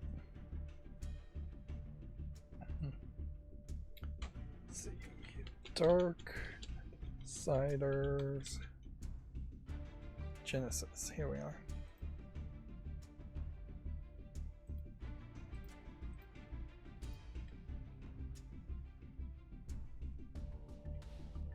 So Darksiders Genesis is another THQ Nordic to potentially consider, but also is noticeably not on sale. And it's a side game in the Darksiders series.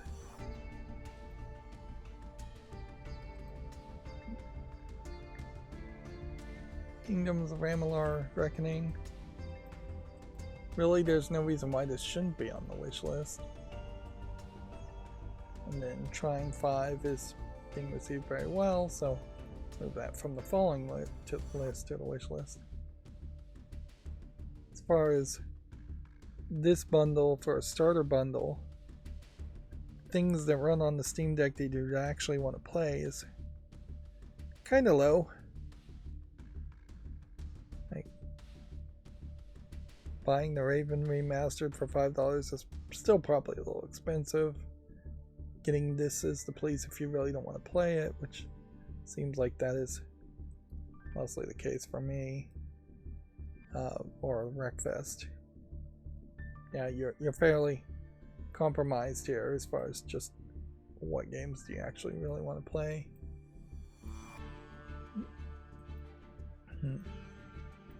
I think in part the reason why I would want to play This Is the Police 2, which I now see this is actually the sequel, is because I just really don't want to play as a police officer, although it doesn't really feel to me like you are playing as a corrupt police officer per se. So it's try to keep yourself out of prison, manage the cops to make tough decisions, try to keep yourself out of prison. Yeah, that's kind of a tough sale. So yeah, if I go on a binge and buy a bunch of THQ Nordic games because I am gambling on the idea that THQ Nordic games are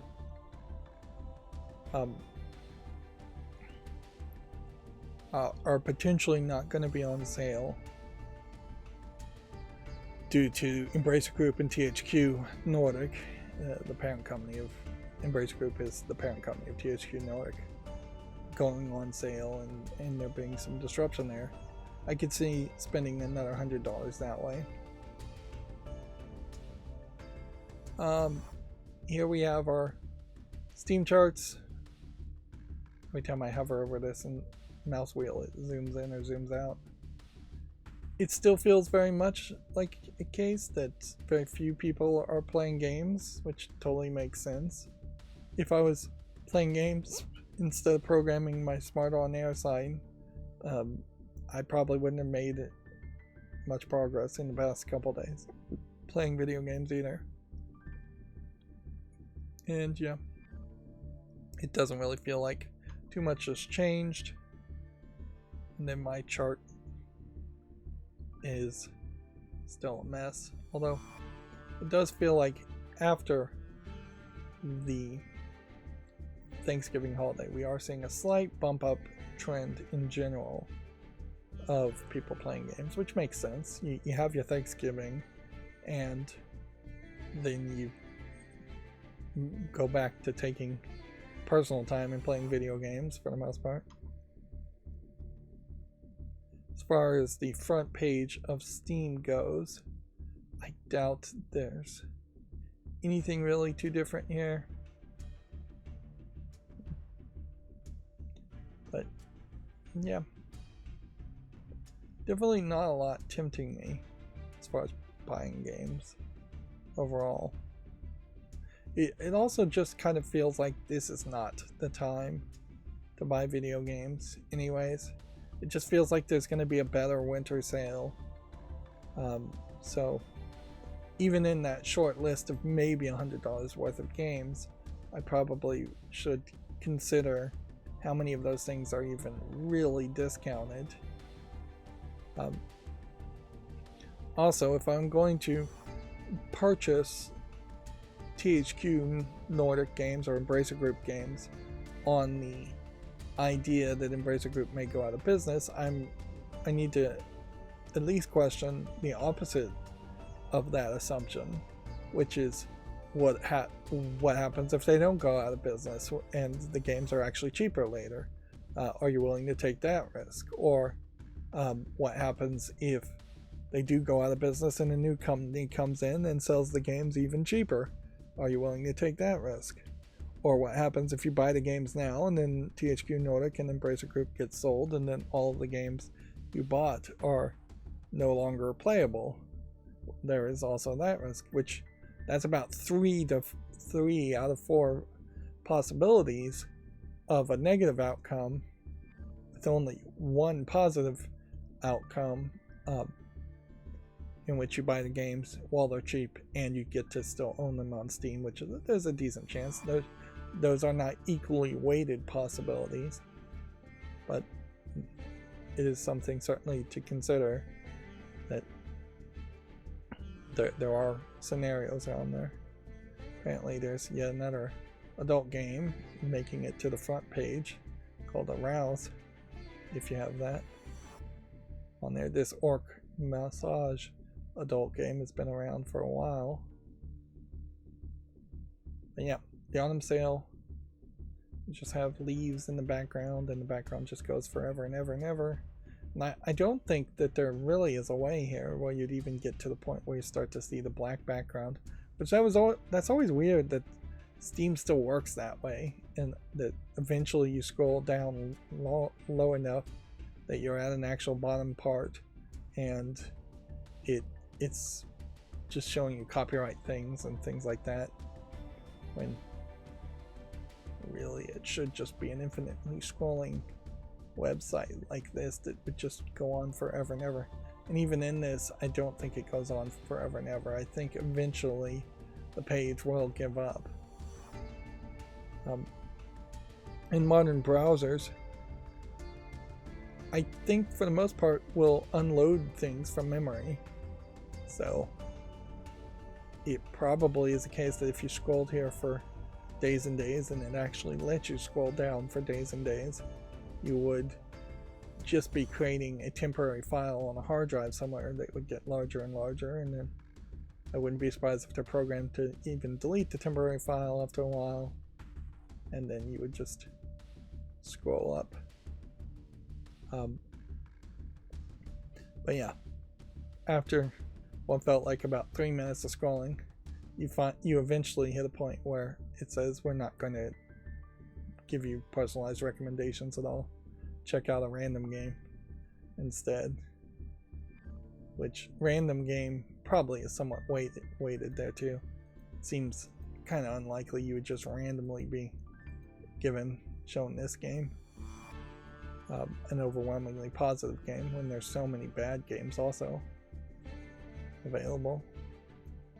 Although maybe there just really aren't that many bad games. Maybe when you start to get 10 years into the past on Steam, a lot of those games have just been secretly eliminated from the algorithm as far as being suggested at the least, and only the most recent 10 years of games are actually in their database. Anyways, let's get to the Video Games Chronicle news. I did fix my code to move that interstitial page into the right place. It was literally just one line that needed to be moved up and down, swapped around. So there was this pop-up advertisements happening for Assassin's Creed Mirage, and Assassin's Creed Mirage Black Friday deal.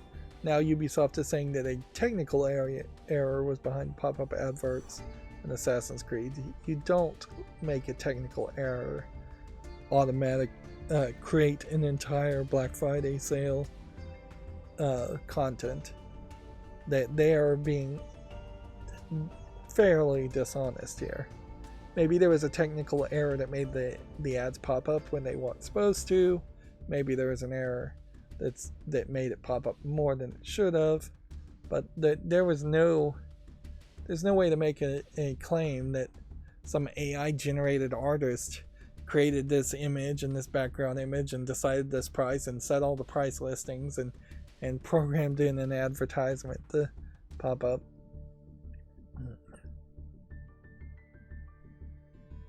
Like, the technical error may literally be a timing error. But yeah, people were not happy, to say the least, to launch a game they already purchased and played, and then be shown a pop-up ad that has A, to buy now, or B, to close. And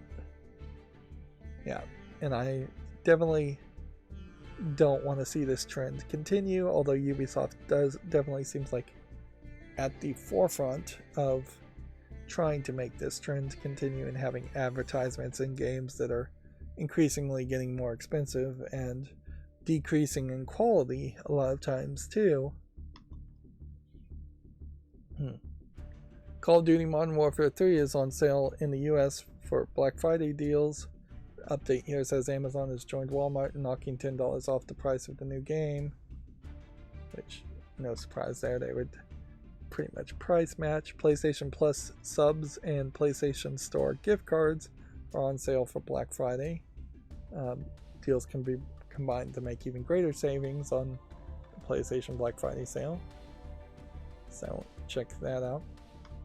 The discount online credits for Lego VIP rewards are also on sale, so you can get like $5 off for less reward points than you normally would, 3 times over. So you can get $15 worth of Lego store credit coupons. We just talked about this article. They must have updated it fairly quickly. This is about the only deal that kind of makes sense. Is to get it probably for $350, just the original PS5, for $350, not getting the slim model. There really is no reason to get the current slim model at all. Wait and get the new slim models. Or what I mean by that is, if there's a PS5 discless version, which is what I would have called the slim model before, there's no reason to get that when the new slim model with the discless version would be better on purchasing and waiting for. Whereas if you want a disc version, there's really less of a reason why you would then get the slim version of the disc version of the PS5, unless you just absolutely need it to physically be a little bit smaller. EA Sports has Football Club 24 Black Friday deals. See UK retailers dropping the price by up to 50%. I think a big part of that also has to do with the quality of the game just not being very high. The Slim Black Friday deal cuts the console's pre-order price to £460, which, yeah, I definitely don't really recommend even pre-ordering it at the moment, because there is also a chance that the new slim model might be buggy and might overheat or something, so I'd wait until some reviews are in for 6 weeks to 3 months of people using it. This also is weird in that the weird design of the PS5 is highlighted quite a bit here, in that they're adding this little plastic piece to keep the PS5 from rolling over when it's on the side, which it would make a lot more sense if at least one of the side leanings worked. And weirdly, I would think that this is upside down. I would expect the disk drive to actually be at the top on the other. Flip this over 180 degrees. I wouldn't have expected the disk drive to be at the bottom, although the button on the left does indicate that that's where the disk drive goes. So as most people are right-handed, they're going to take their disc, they're going to reach over the distance of this to put a disc over, way over here, and then they would reach back and grab this controller sitting there. Yeah, if your discs were, say, in cases next to your consoles over here, you would, that's extra reach, certainly. If your discs were over here, well, then you're going to pick it up, reach past this point with your right hand, if you're right-handed, grab a disc case, open it up with both hands, and then put the disc in, close the case, reach over again, put the case back on the shelf, and then again reach all the way over here to grab a console. It definitely feels like it's just on the wrong side. And it only kind of makes sense that your disk drive would be at the bottom sitting upright because of cooling and weight balancing reasons. Anyways, I'm kind of rambling. We already talked about this. Modern Warfare 3 developers are investigating an exploit that lets players sprint while lying prone on the ground.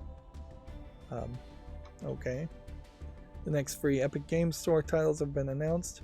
Jujutsu Squad and Mighty Fight Federation will replace Deliver Us Mars, which is now free. Their podcast, I don't care about it, but the title of the podcast, as far as the remaster of Last of Us 2, is definitely a reasonable question as to whether a remaster is really worth even paying a $10 upgrade for. Apparently the UEF, which I've never heard of this, I guess this is the United European Football Association would be my guess, is coming to EA Sports Football Club 24 as a free update. Here's that article again. Former GTA dev claims Rockstar made him remove his post about canceled projects. Then Bayonetta we talked about. The new Nintendo Switch OLED Mario Kart 8 bundle is currently available for £270 in the UK. And then all of this is probably older news. Sony set to face a £5 billion class action lawsuit over PlayStation Store prices.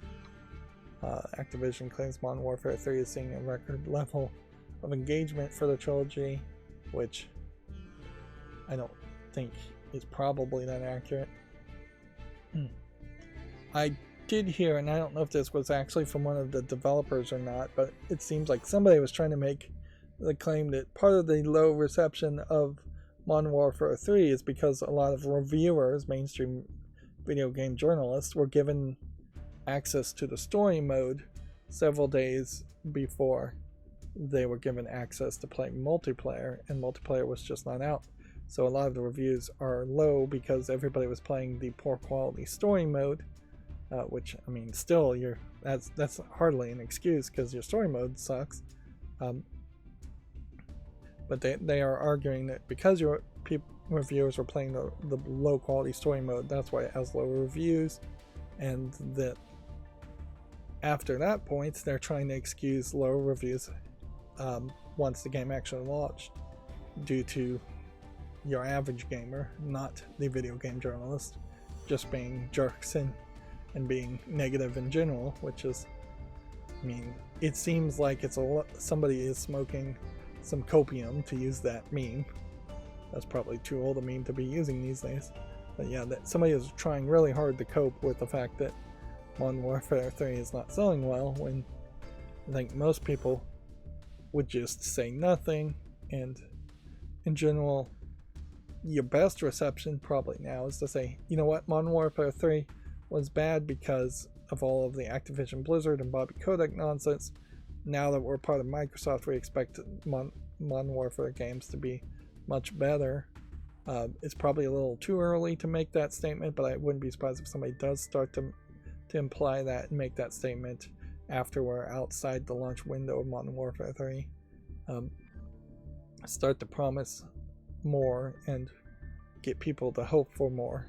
In particular, promise very little, but actually get players to hope for a lot more now that Microsoft is in charge. Although Microsoft may be in charge, but Bobby Kotick's still there, and most of the same team is still there, so Microsoft is going to have to make some major changes after Modern Warfare 3 if you're going to really inspire the consumer to believe that Modern Warfare 4 might be better. And yep, in general, I hope to see Microsoft make some major changes and around how Activision Blizzard is just structured and run, and who's in charge, and Bobby Kotick stepping down or being in a different position where he's not really overseeing the development of games anymore. He could be very useful as just somebody who's making like interaction deals, or some high-level manager that's dealing with other high-level managers and not dealing with the actual final product, which, as I say it out loud, that doesn't really sound like a real job, though. He's a lobbyist is really what he should be. It would make a lot of sense to make him an internal lobbyist for Microsoft and make deals with other people and not really have too much say or sway over game development. If you're going to keep him around at all, which you probably aren't. Probably going to just retire on his own. Moving on, the Epic Games Store launches a Black Friday sale, including Alan Wake 2 for $34. Pretty much nobody seems to be buying games from the Epic Games Store, and there's no new reason this year to be buying games from the Epic Games Store. Sony suggests more PlayStation Portal stock could be available in the UK this week.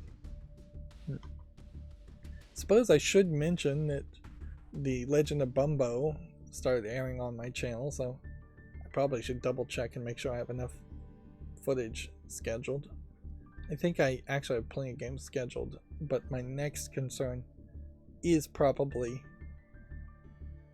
as far as will I be able to air 2 different series starting in 2024 all the way to 2025, or am I going to run out of content because I've spent so much time making the Smart On Air sign, and is the Smart On Air sign going to take up a bunch of my time in 2024? I hope it doesn't, but it might. Depends if I get a whole bunch of orders for it and then have to actually fulfill the orders. On one level, while it's not financially profitable, it might be somewhat ideal to just get no orders and have a very slow build, or very few orders and have a very slow build up, instead of getting overwhelmed with hundreds of orders, which I'm going to try my best to make sure that doesn't happen.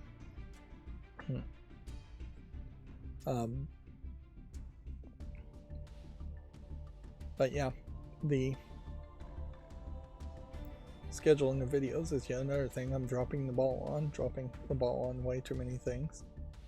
And I already have an idea for another project that has been on the back burner, that in doing this project I now have a much better understanding on how I would do the other project, but that's for another year at least. I'm not gonna go crazy with it.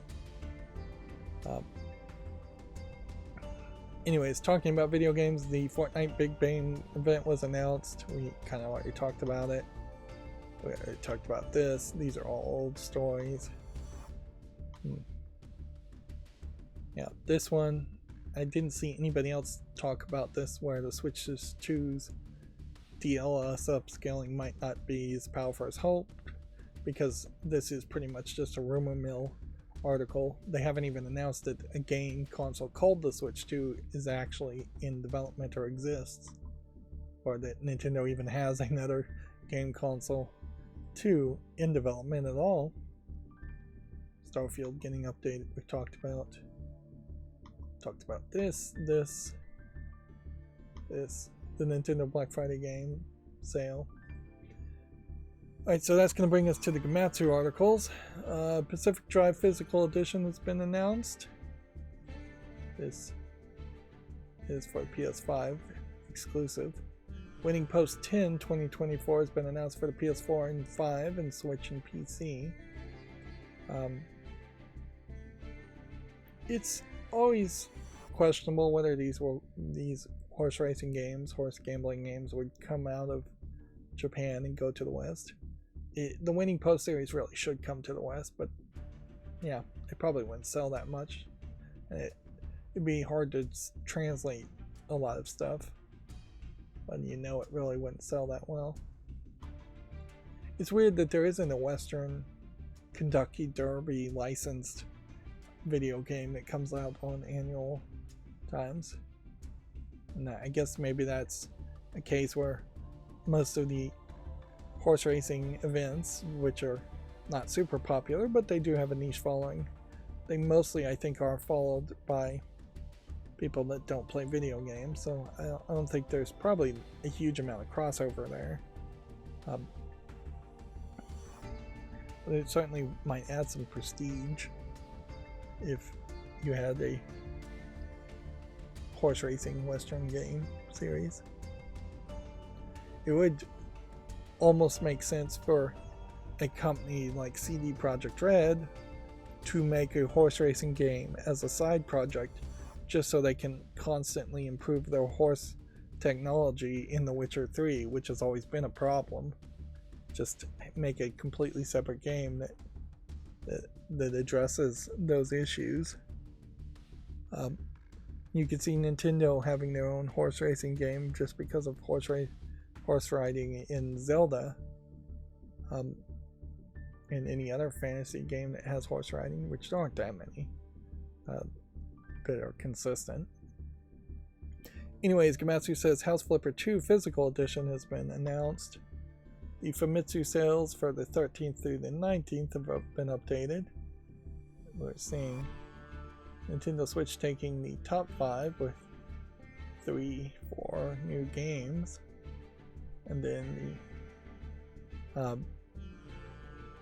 Persona 5 Tacticia for PS5 taking the 6th spot. Sniper Ranger 1812 is on the chat saying yellow Rydo. It's been a while since Sniper Ranger has been in the chat, but yeah, that's how life gets you. Certainly, people are busy. There was one small person complaining about a older Japanese male character in Persona 5 Tacticia hitting on the 16, 17, 18-year-old anime girl in the red cat suit in Persona 5 Tacticia. I think the original story in the Japanese, though, is that that girl is in that cat suit because she, for one reason or another, basically acts as a prostitute, which there is at least the fantasy in Japan that happens, that high school girls will sleep with older men and get money that way. I don't know how much of it really is true. Sniper Ranger saying I wanted to say good night. Yeah, good night. I know I started really late, so it is probably super late for most people. But yeah, if anything, it definitely feels like Persona 5 Tacticia is just sticking with the same story that happened in Persona 5, in that there were supposed to be archetypes of characters that are creepy old men hitting on underage girls or making lewd comments or making dirty jokes. Inherently, I don't want to censor an artist or a creator, and I think it is fairly acceptable, even in Western movies, where we've seen that there are dirty old pig men who make lewd comments or jokes, and sometimes make it to people who are underage. Like Pretty in Pink is, I think, a movie that has an example certainly of that, and a lot of those 80 movies certainly have examples like that, and there is this general effort to make people forget or cancel all a huge swath of those 80s movies, and yeah, it's just not realistic or respectable to push for censorship in fiction when there's no real person even being really affected there, particularly when it's animated video game characters talking to animated video game characters. Sure, in the real world, the behavior described in Persona 5 Tacticia shouldn't be tolerated, but in fiction, that's a different thing. And I am glad in general that not only one person is really pushing this narrative, and they're being shouted down even by other mainstream video game journalists and not repeated, because it's just not something that should be propagated. Naruto X Boruto taking the 9th spot, so 6th and 7th spot not Nintendo Switch, 10th spot not Nintendo Switch, but still a significant amount of Nintendo Switch in the top 30 spots of Japanese sales. And yeah, the top 30 spots, mostly still Nintendo Switch games being sold. PlayStation 5 for this week did beat the Switch OLED model, but it would take a long time to catch up with the combined sales of the Switch in total compared to the combined sales of the PlayStation 5 versions. And the Xbox Series X still doing significantly well compared to the PS4, and the Xbox Series S doing poor, and the new 2DLS or 2DS LL doing very poor, selling only 22 units. Although, if anything, it's selling 22 units because over the lifetime it's sold over 1 billion units, or over 1 million units.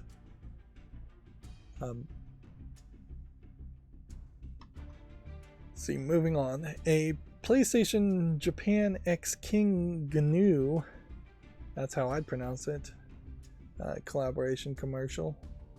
It's probably not King GNU. GNU is a computer programming way of pronouncing that. This is probably just new, is pronounced in a Western tongue, probably just as King New. Featuring the new song from Asura. This is the second time we've had a Japanese focused commercial for promoting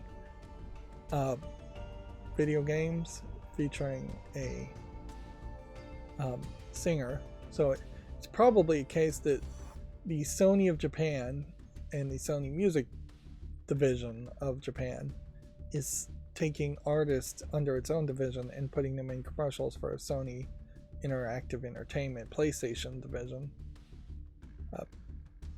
But it definitely does give a hint to me, this is kind of ridiculous, that this is where we're going with PlayStation advertisement, and who's in charge of promoting PlayStation, at least in Japan, is concerned. But I suspect this is where it's going to go throughout the entirety of PlayStation advertisements, and in the next year we will start to see weirder commercials like this promoting PlayStation in general, and maybe showing off a couple of games, 3 or 4 games in one commercial, versus individual commercials coming from Sony,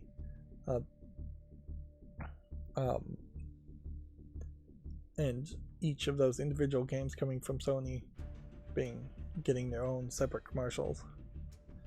Second party, third party developers will still have their own commercials, but I'm not sure that they're going to have that PlayStation branding on them so much. And inherently, some of this definitely comes down to the fact that the number of first party title games or exclusives that the PlayStation has right now is not particularly that high. They've struggled to have units to sell as far as the console, the PlayStation 5, and now they are also going to struggle to have games that are system sellers for the PlayStation 5. They've just been slow in development in general.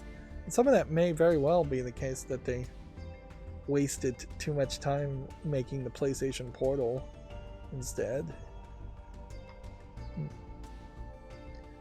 If anything, maybe it's an argument that Jim Ryan, who was in charge of PlayStation's division, Sony Interactive Entertainment,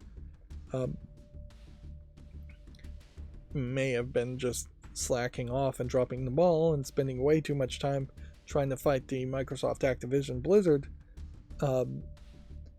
deal in court, when he should have been focusing it on his own lineup and just ensuring that there was a flood of new games that were coming to PlayStation, if not PlayStation exclusive. Moving on, Chogi Productions has acquired Mojinkan Studios. I'm not sure I recognize either one of these companies. This is a pure press release here, and it's only 4 sentences in total.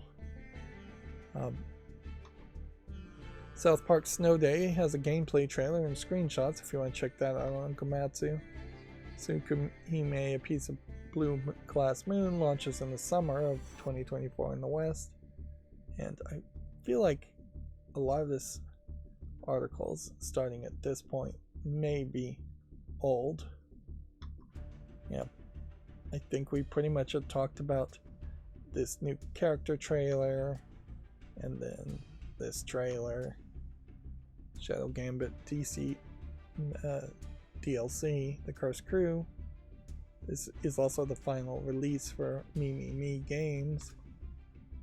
Yep, we talked about this, and this, and this. So if anything, it feels like my macro dropped the ball here and opened way too many tabs, which some of this may just be a case of it always opening a certain number of tabs, 2 pages worth of tabs, and usually there is 2 pages worth of news on Komatsu, but because of Thanksgiving there isn't actually 2 pages of new news. Yeah, every single one of these are things we've already talked about, and if anything, it's gone back very, very far. Although, if I'm going to complain about Komatsu not having any new news, just you wait till we get to GameDeveloper.com, which is now, because there is apparently no new news at all in the past couple of days from them, which, yeah, seems to be the case. So then that brings us to the follow list cleanup, which, not sure still what's going on with the follow list cleanup, in that we're on the letter D's again, and it only opens 2 pages. Like, follow list cleanup is supposed to open very consistently 10 pages of games on the follow list if it works at all, which sometimes it won't work at all. So there's really no reason why it would only have 2 pages. But I did fix this part where we get to the point where all new games are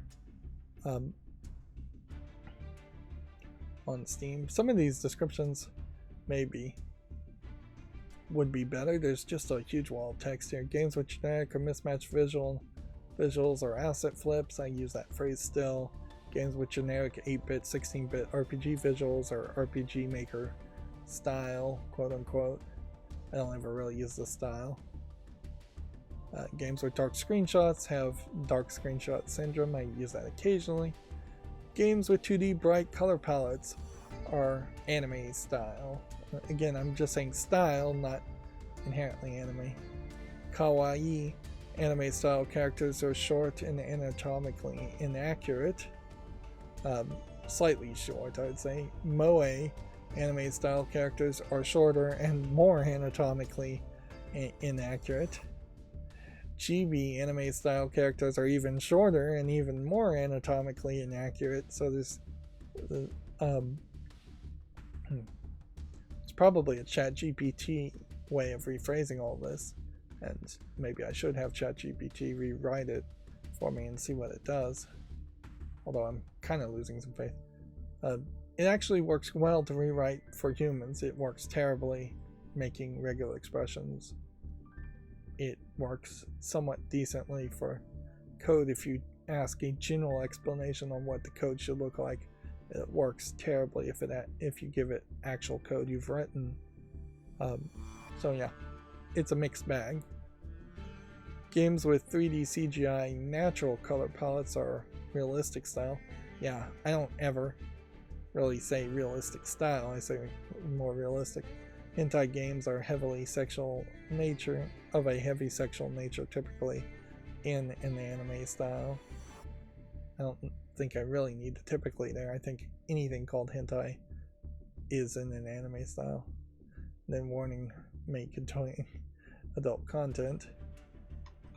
Yeah, and we will see, just again with Black Friday, how many games in general actually even come out.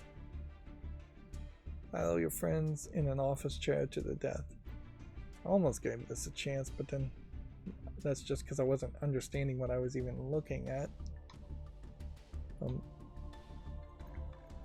I suspect that this stream, like the Wednesday stream, will be fairly short as far as what games have come out, and I suspect again we may not see as many adult games because of that, but it may very well just be a percentage thing more than an intentional holding back of adult games during the autumn sale.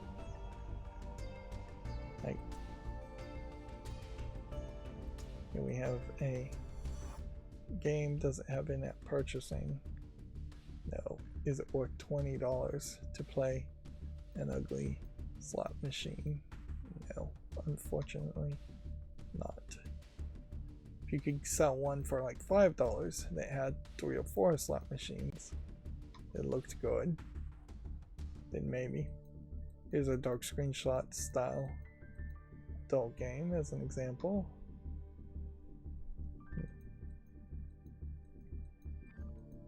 Yeah, I wouldn't be surprised if I end up with 7 or 8 games in total today worth making YouTube shorts around. Which I said on Wednesday I should make YouTube shorts. And then I got busy and didn't have that happen. So I probably should make YouTube shorts today. I'll give this a chance just because I don't want to think about it any further. So we have our first adult game called Climax Heroines, which is 2D anime style girls, although they are zoomed in quite a bit on the screen. Giant hourglass figure, big boobs, big hips, giant boobs, and it looks like it's just an RPG Maker game in the background. Could pretty much show you most of the screenshots. There's just one where the anime girls have kind of see-through clothing, but yeah, it's far too zoomed in. Dungeon crawler JRPG game for $3.59. The animation does not look particularly great. It supports English and Spanish and Chinese and Japanese in interface and subtitles, no voice acting. And so I wouldn't be surprised if this is actually a Spanish animator making the game, and that would be perhaps an explanation as far as why it's so weirdly zoomed in and why all the characters just are lacking in visual polish. Weirdly too, there's 2 ladies and they both have these bright green eyes, which you'd think you'd give at least one of the ladies different eye colors, but nope. So that doesn't look like anything, but it is an adult game, so I can't make the claim that exactly 0 adult games were released over this Black Friday holiday. We have a game called The Protean Forest, which honestly looks very similar in the art style of Memento Mori, which, yeah, I don't know what you'd really call this art style. A lot of inky black and whites to it, anime girl focus,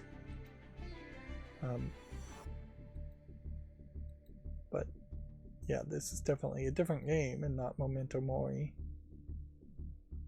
nor does it look like that these are the exact same characters from Memento Mori, so maybe this is a new style that is going to become more of a thing in general, and that we see kind of a darker, inky style, something, I don't even know how you'd describe it. It's kind of comic booky, but not really either. The color palette's weird about it. It's not bright colors. It has this sepia feel to it. Sepia is probably the wrong word, too. Anyways, I'm looking at a 3D CGI adult game here called Futa Tales. So it's 3D CGI dick girls. It looks like there's 6 of them. And for the most part, it seems like it's part visual novel that is being depicted in a very comic book style way. Giant white text boxes with black borders around the white text boxes and a comic style font.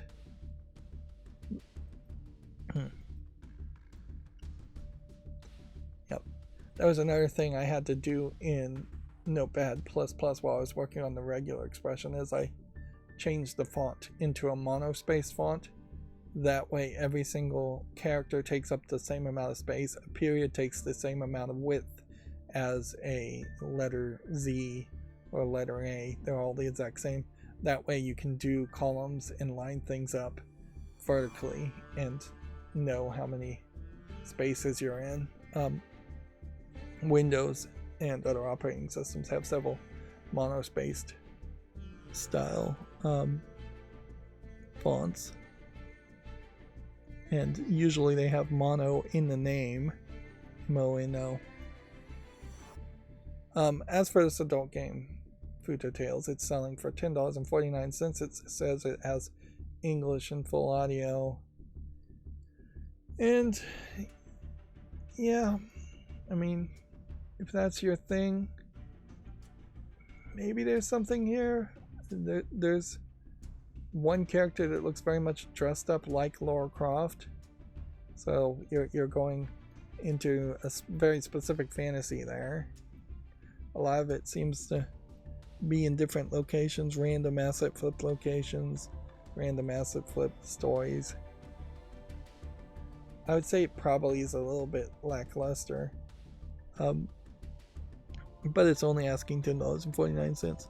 Weirdly, it also supports VR, which that probably makes a lot of sense too. Like, why not have all the cheap adult games have a VR mode if it can have a VR mode? And see, now we're on to our third adult game. Ash and Tor, Yuma's Quest is the name of the next game. So there clearly isn't any real holding back here. Weirdly, the holding back here is that the screenshots are blurred. Which that's not something you normally see, so it does give me an opportunity here to just show the game, since they've already done the blurring for me. If arguably maybe they've not done it as much as I did do it. But it really highlights this is some kind of RPG Maker type game. And the actual gameplay looks like a game, but it doesn't look particularly good. And then you're just going to get a screenshot every now and then. It's not the worst idea, though, to potentially have like a tabletop dungeon crawling game where you're working your way around the dungeon, and then you enter a room or you open a chest and you get a scene in that one room because of that. But yeah, if anything, I think this is one of those examples of a game that very possibly is going to take way too much time to actually play the game and present you with way too little adult content for what you're looking for. Even the name screams that it wants to be a real game, and the blurring certainly seems like that's the case too. As far as I can tell, it looks to me like you've got about 16 pictures or characters you'll unlock, and that's it. It's oddly early access, English, French, Italian, German, and Spanish, which might explain the differences in how it's animated. I'm not really a fan of these descriptions, though, where it's like, I'm a full-time worker in the little free time I have to study, but with your contribution and support, I'd like to continue to develop this game as well as update this one, so thank you in advance. I mean, we really are getting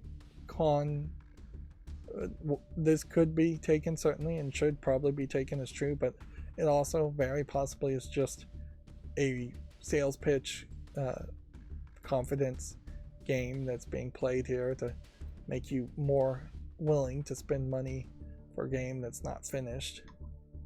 And we really can't get down to that point as consumers where we're allowing ourselves to be conned into buying games we wouldn't have bought otherwise.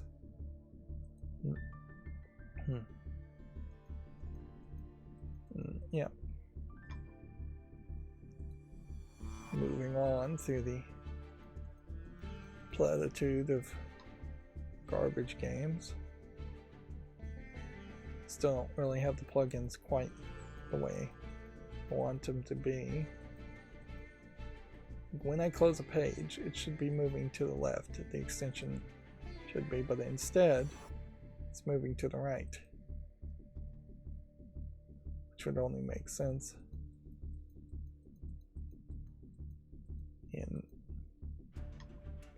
if everything was turned around again.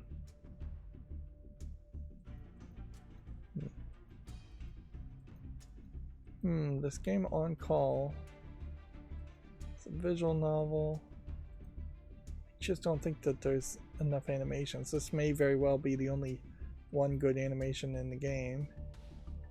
Yep. Let's see. I guess you'd describe that as a pencil sketch art style. I really need to somehow magically find the time to take a in-depth art appreciation class so I would have better understanding of the titles. Probably not a class, but you know, a 3-hour to 10-hour series of YouTube videos might be helpful. But a lot of art appreciation classes, I imagine, still wouldn't give me the right terminology and the right way to compare things.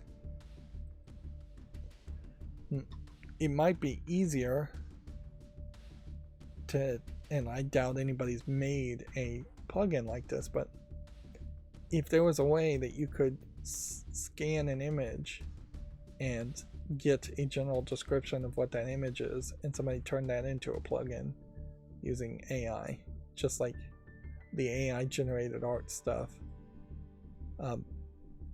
that would be an interesting way to figure out tags for an image too.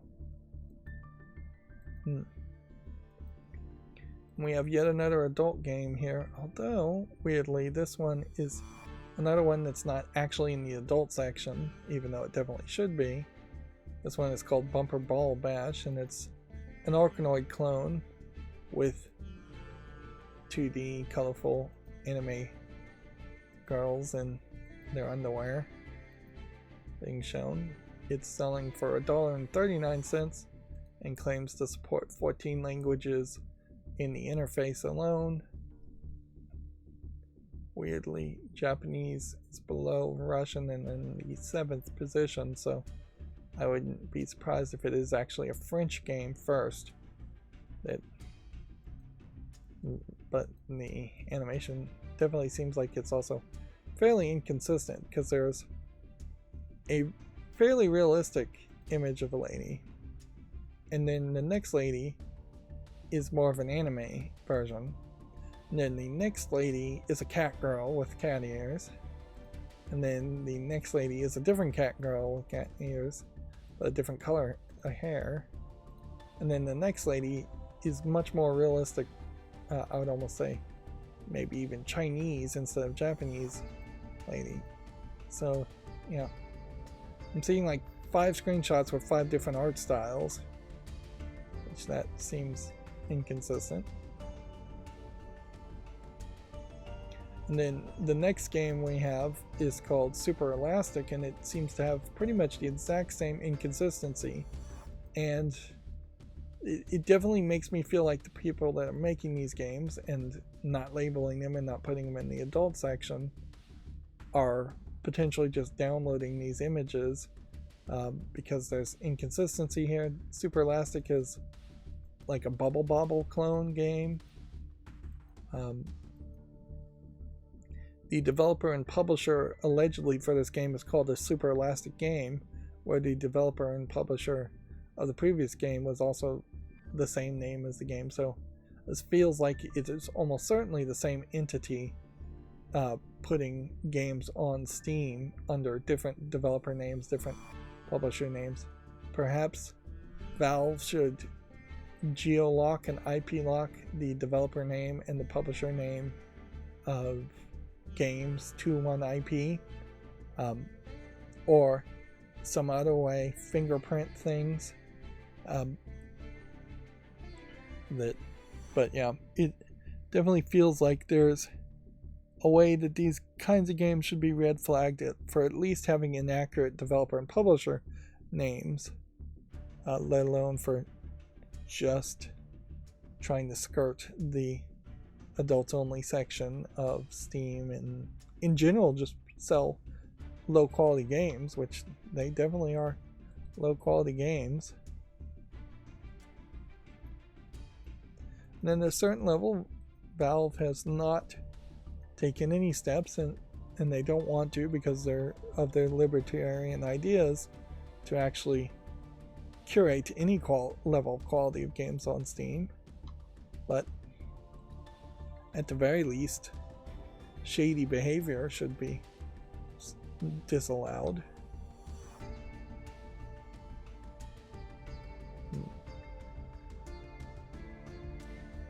Next we have yet another adult game here called Juicy Futa. This time it is very much looks like a visual novel game that is shades of gray, black and white, that is also seemingly drawn by a very Western artist.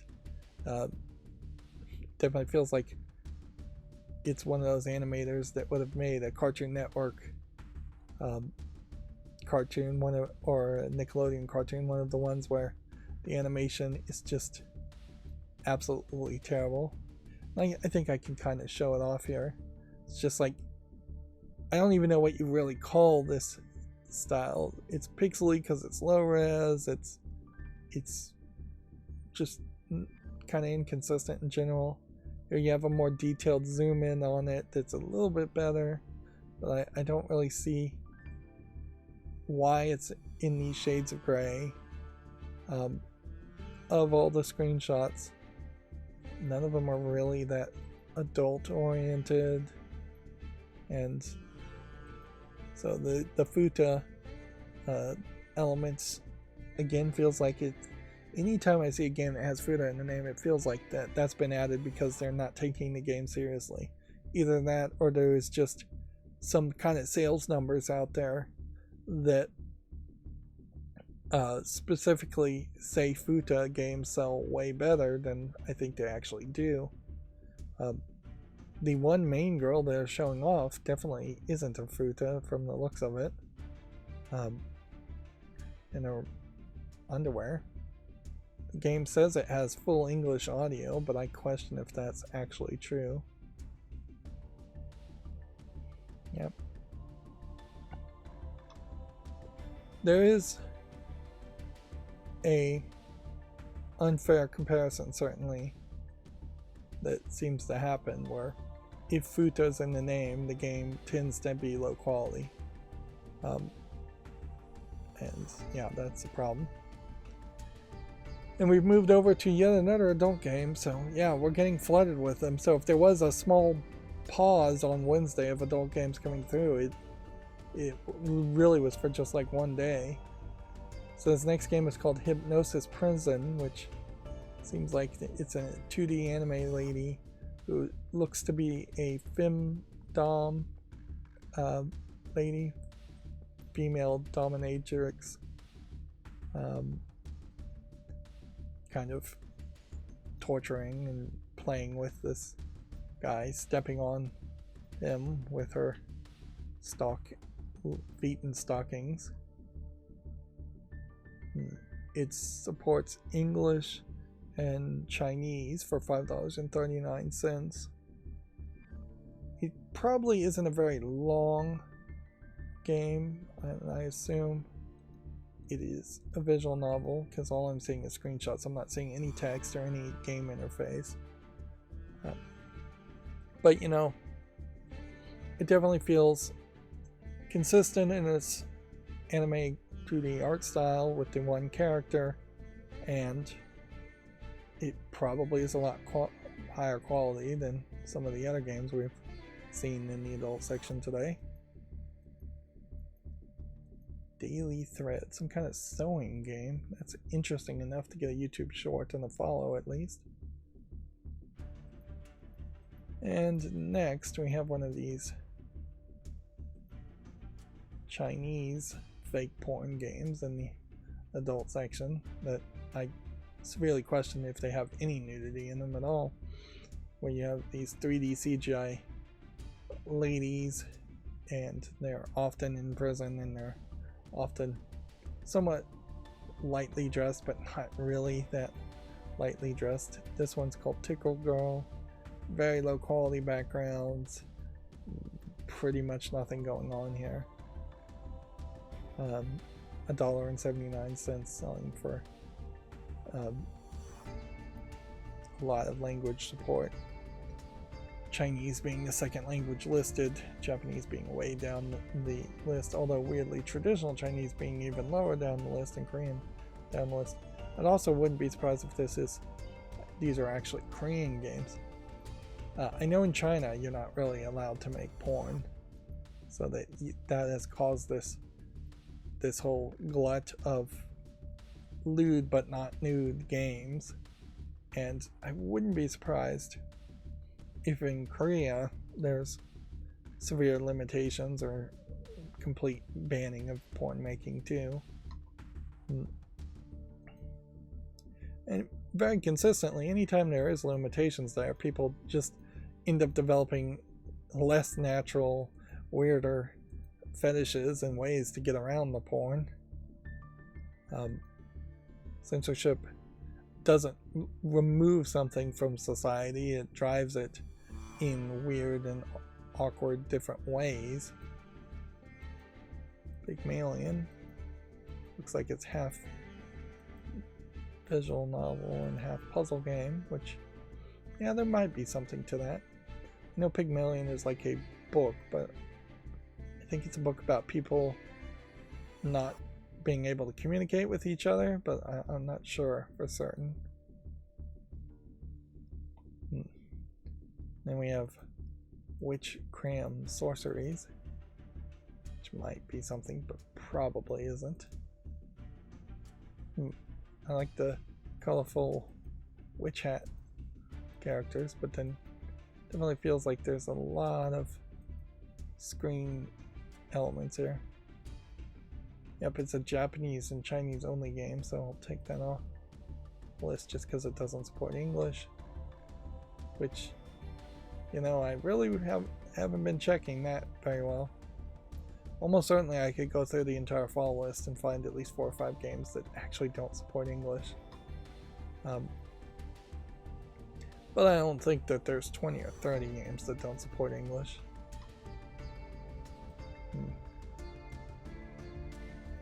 I wish that the languages were maybe here. There is definitely room here to have tags, particularly if you just put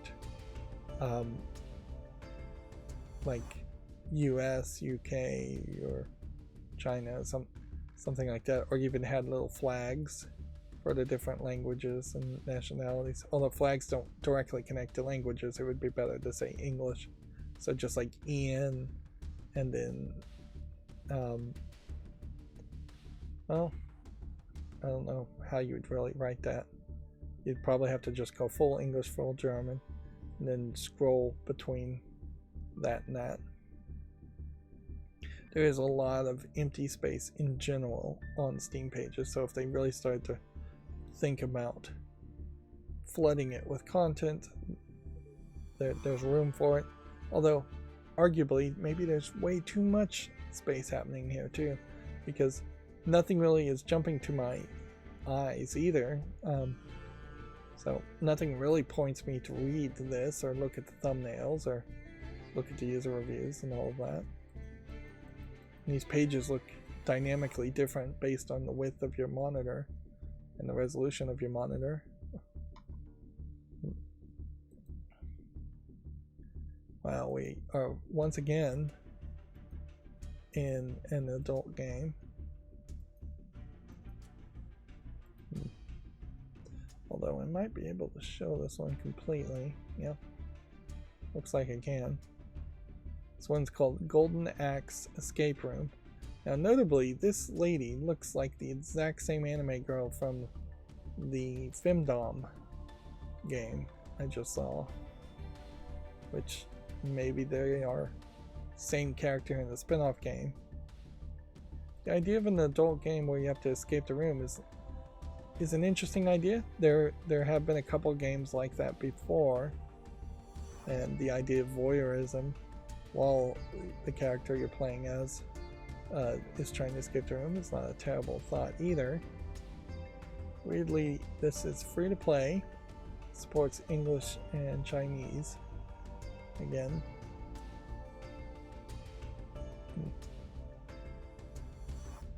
Features the characters from Golden Axe Idol and Hypnosis Prison. Hypnosis Prison was the game we just looked at, and is this lady. Golden Axe Idol must be a game we're about to potentially see. Which, yeah. It may be a little asset flippy, but it's not the worst idea either to create characters you like the look of and then try and have them show up in more than one game, particularly if you're giving an escape the room intro game away for free. Any free adult game does have that unique aspect of being one of the few dozen free adult games that Steam probably has. Like almost all adult games are pay. Or not free. We have a horror game called Forbidden Art, which this is just a bunch of screenshots, but the screenshots do look particularly good. It's a VR escape room puzzle, so maybe that's why there's no interface. It's because you're in VR.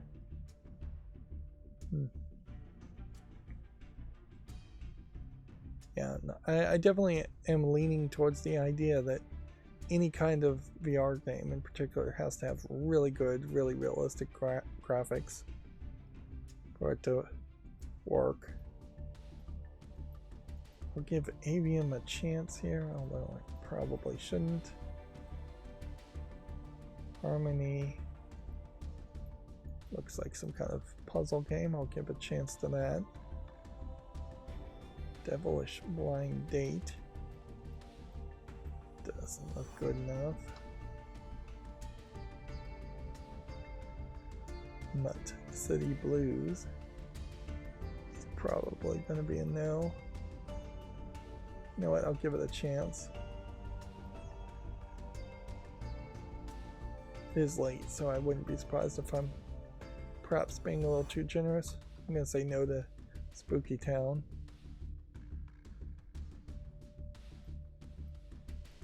But at a certain level, as long as I don't take months and months to fix my fall list cleanup part of the macros, I will eventually end up just removing the vast majority of things I put on the fall list anyways.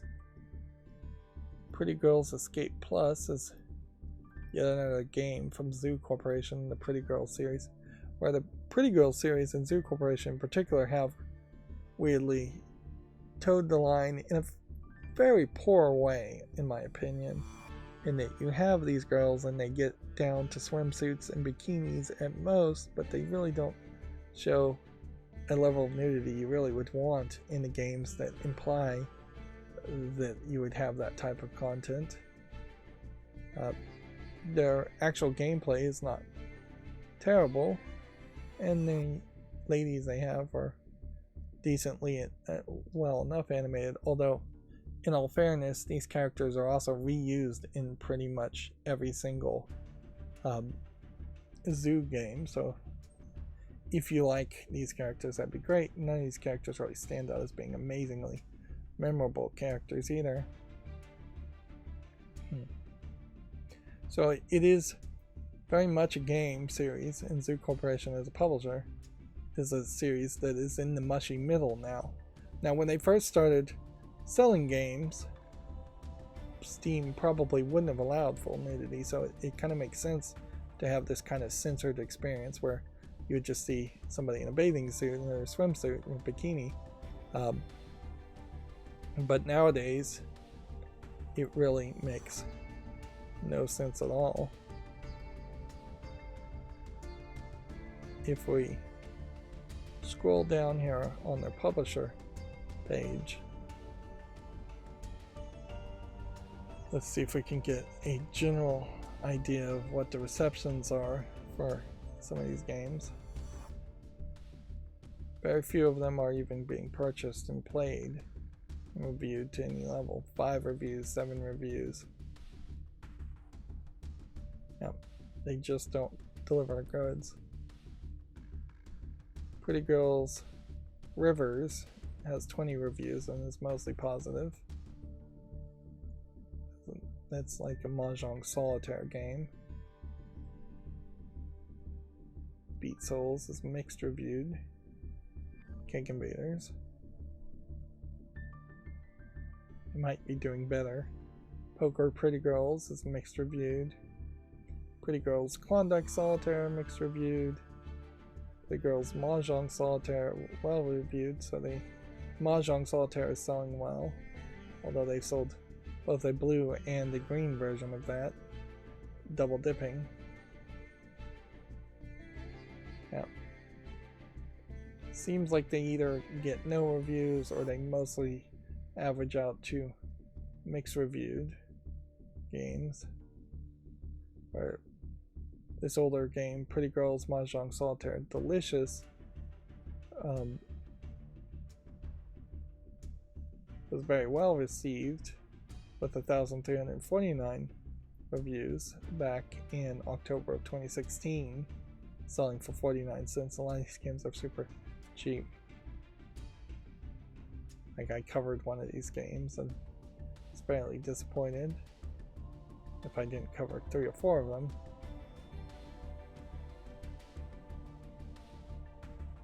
Did I ever cover Koi Koi Japan?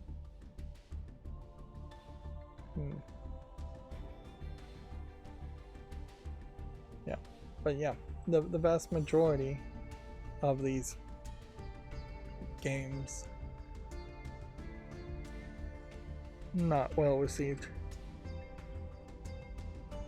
Although the Koi Koi Japan here I must have covered because I have 17 hours on record and I must have shown it off Probably made a single YouTube short on it. I have a cell phone version of Hanafuda, Koi Koi, playing Koi Koi, that I played for a while. I probably have uninstalled it now. It's a very interesting card game, but fairly complicated, particularly if you didn't grow up in Japan playing it.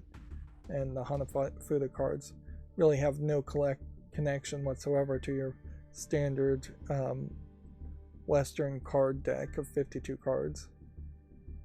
It's a set that's somewhat easy to learn in that it was designed for illiterate Japanese people of the past, distant past, to be able to play. So there's very little writing on any of the cards, and the writing on the cards don't really matter. You really are just learning the game and matching the game based on the pictures in the cards, which is an interesting idea. It definitely would make sense to, if you were going to give a Hanafuda card deck to somebody, give it to somebody young so that they can learn before they have to learn how to read.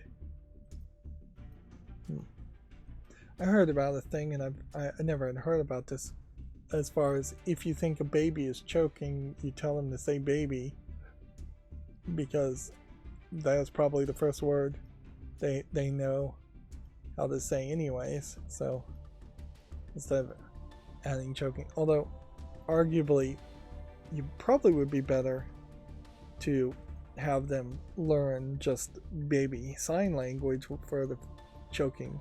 The international strangling yourself with your hands symbol would probably be way better way to learn. I'm gonna give this game Call for Help a chance. There is this desire, certainly, that I'd like to play a game where you play as a fireman, and if they could figure out a way to make that really fun.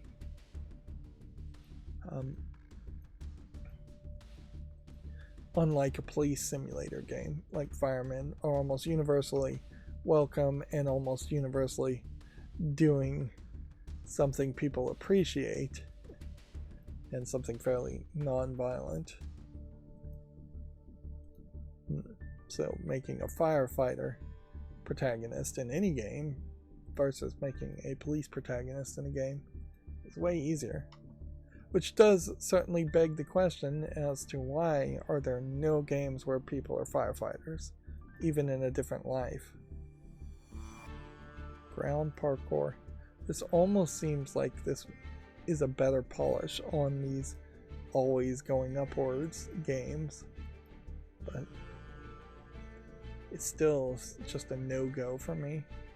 This one claims to have online co-op, which, if you can't bump into your friend and you're racing to the top, online co-op on a game where everybody's going to the top might make sense, but it really still feels like those are the type of games that only have success when you have YouTube streamers or Twitch streamers playing them, and they only make sense if you're to play at all if you're a streamer where people are enjoying your efforts and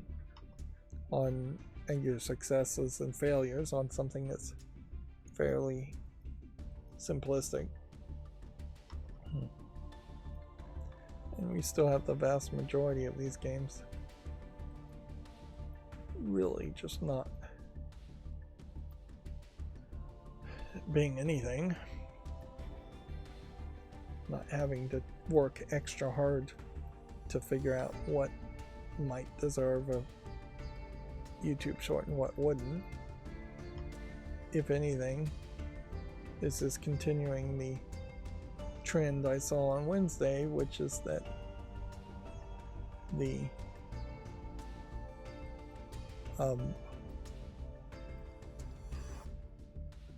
yawning now. Trend I've been saw on Wednesday, which is that there's just actually very low quality games that have been released in the past couple days. I almost wanted to say yes to this, but this game seems to be more of a typing game and nothing else, so I can't say yes to it.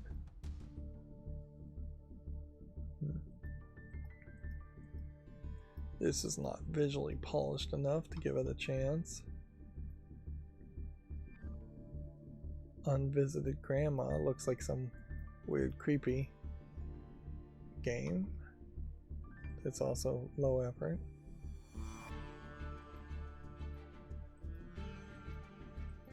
Deep Sleep looks like it's an asset flip dark screenshot horror game.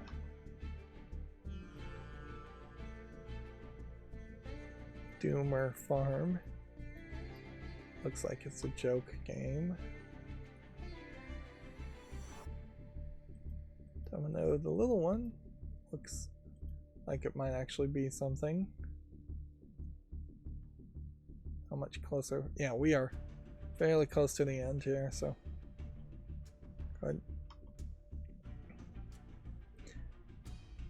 Just maybe I should have given those dominoes more of a chance.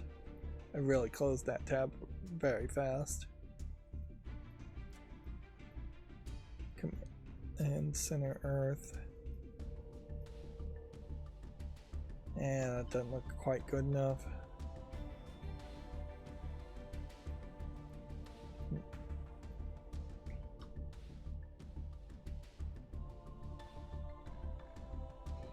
Like ideally, we still have Cyber Monday and the entire weekend as far as Black Friday sales still potentially happening.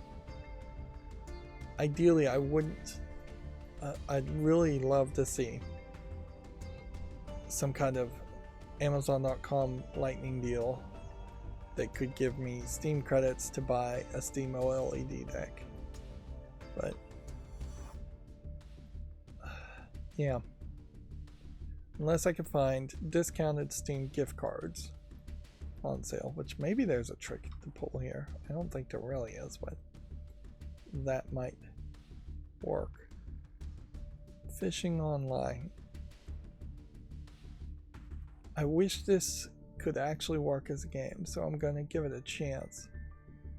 Like you kind of have colorful but slightly taller, older looking style anime. They're almost like metaverse avatar characters, and then everybody's wandering around fishing and seemingly cooking too, as an MMO, English and Korean languages. Yeah, there might be an idea there. Although inherently, if you were going to make an MMO, maybe you don't focus on the fishing and just have that as a side game. Even here you can see it looks like people are playing in the dirt or digging in the dirt. And we saw cooking also. It feels like if you're going to have these avatars having different costumes and outfits, and swapping that should play a role too. Looks like there's some dance moves. It's almost like making a Fortnite game and then building it all around the building aspect of Fortnite, when the shooting aspect of Fortnite very quickly showed itself to be the part of Fortnite people wanted to play.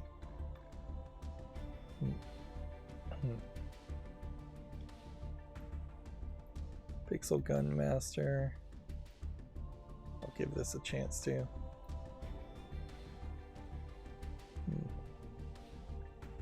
Hover Mania. It's not going to get a chance. However, Defenders Guild is not going to be given a chance.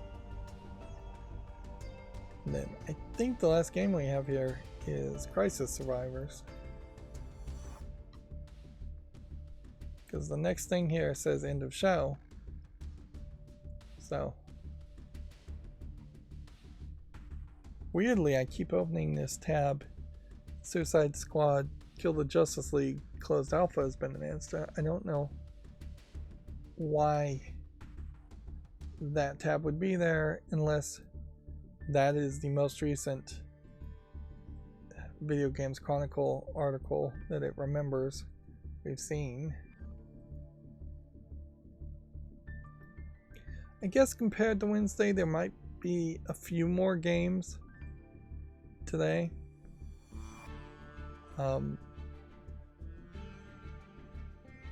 10 or 12, where maybe there was 8 or 10 on Wednesday. But yeah,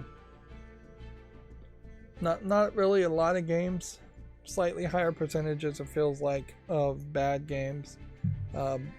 Still a very high percentage of adult games compared to what we've seen in the past. It definitely feels like something has changed and more adult games are being allowed on Steam, which is a good thing. Now we're just hoping that that eventually leads to better quality adult games and better quality games in general.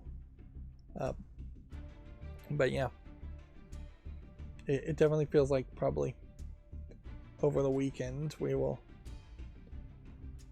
get fewer games too, and so hopefully it will be a shorter Monday aspect too. I doubt there's going to be any big video game news that happens over the weekend either. And Cyber Monday will still be a point in which people will be distracted.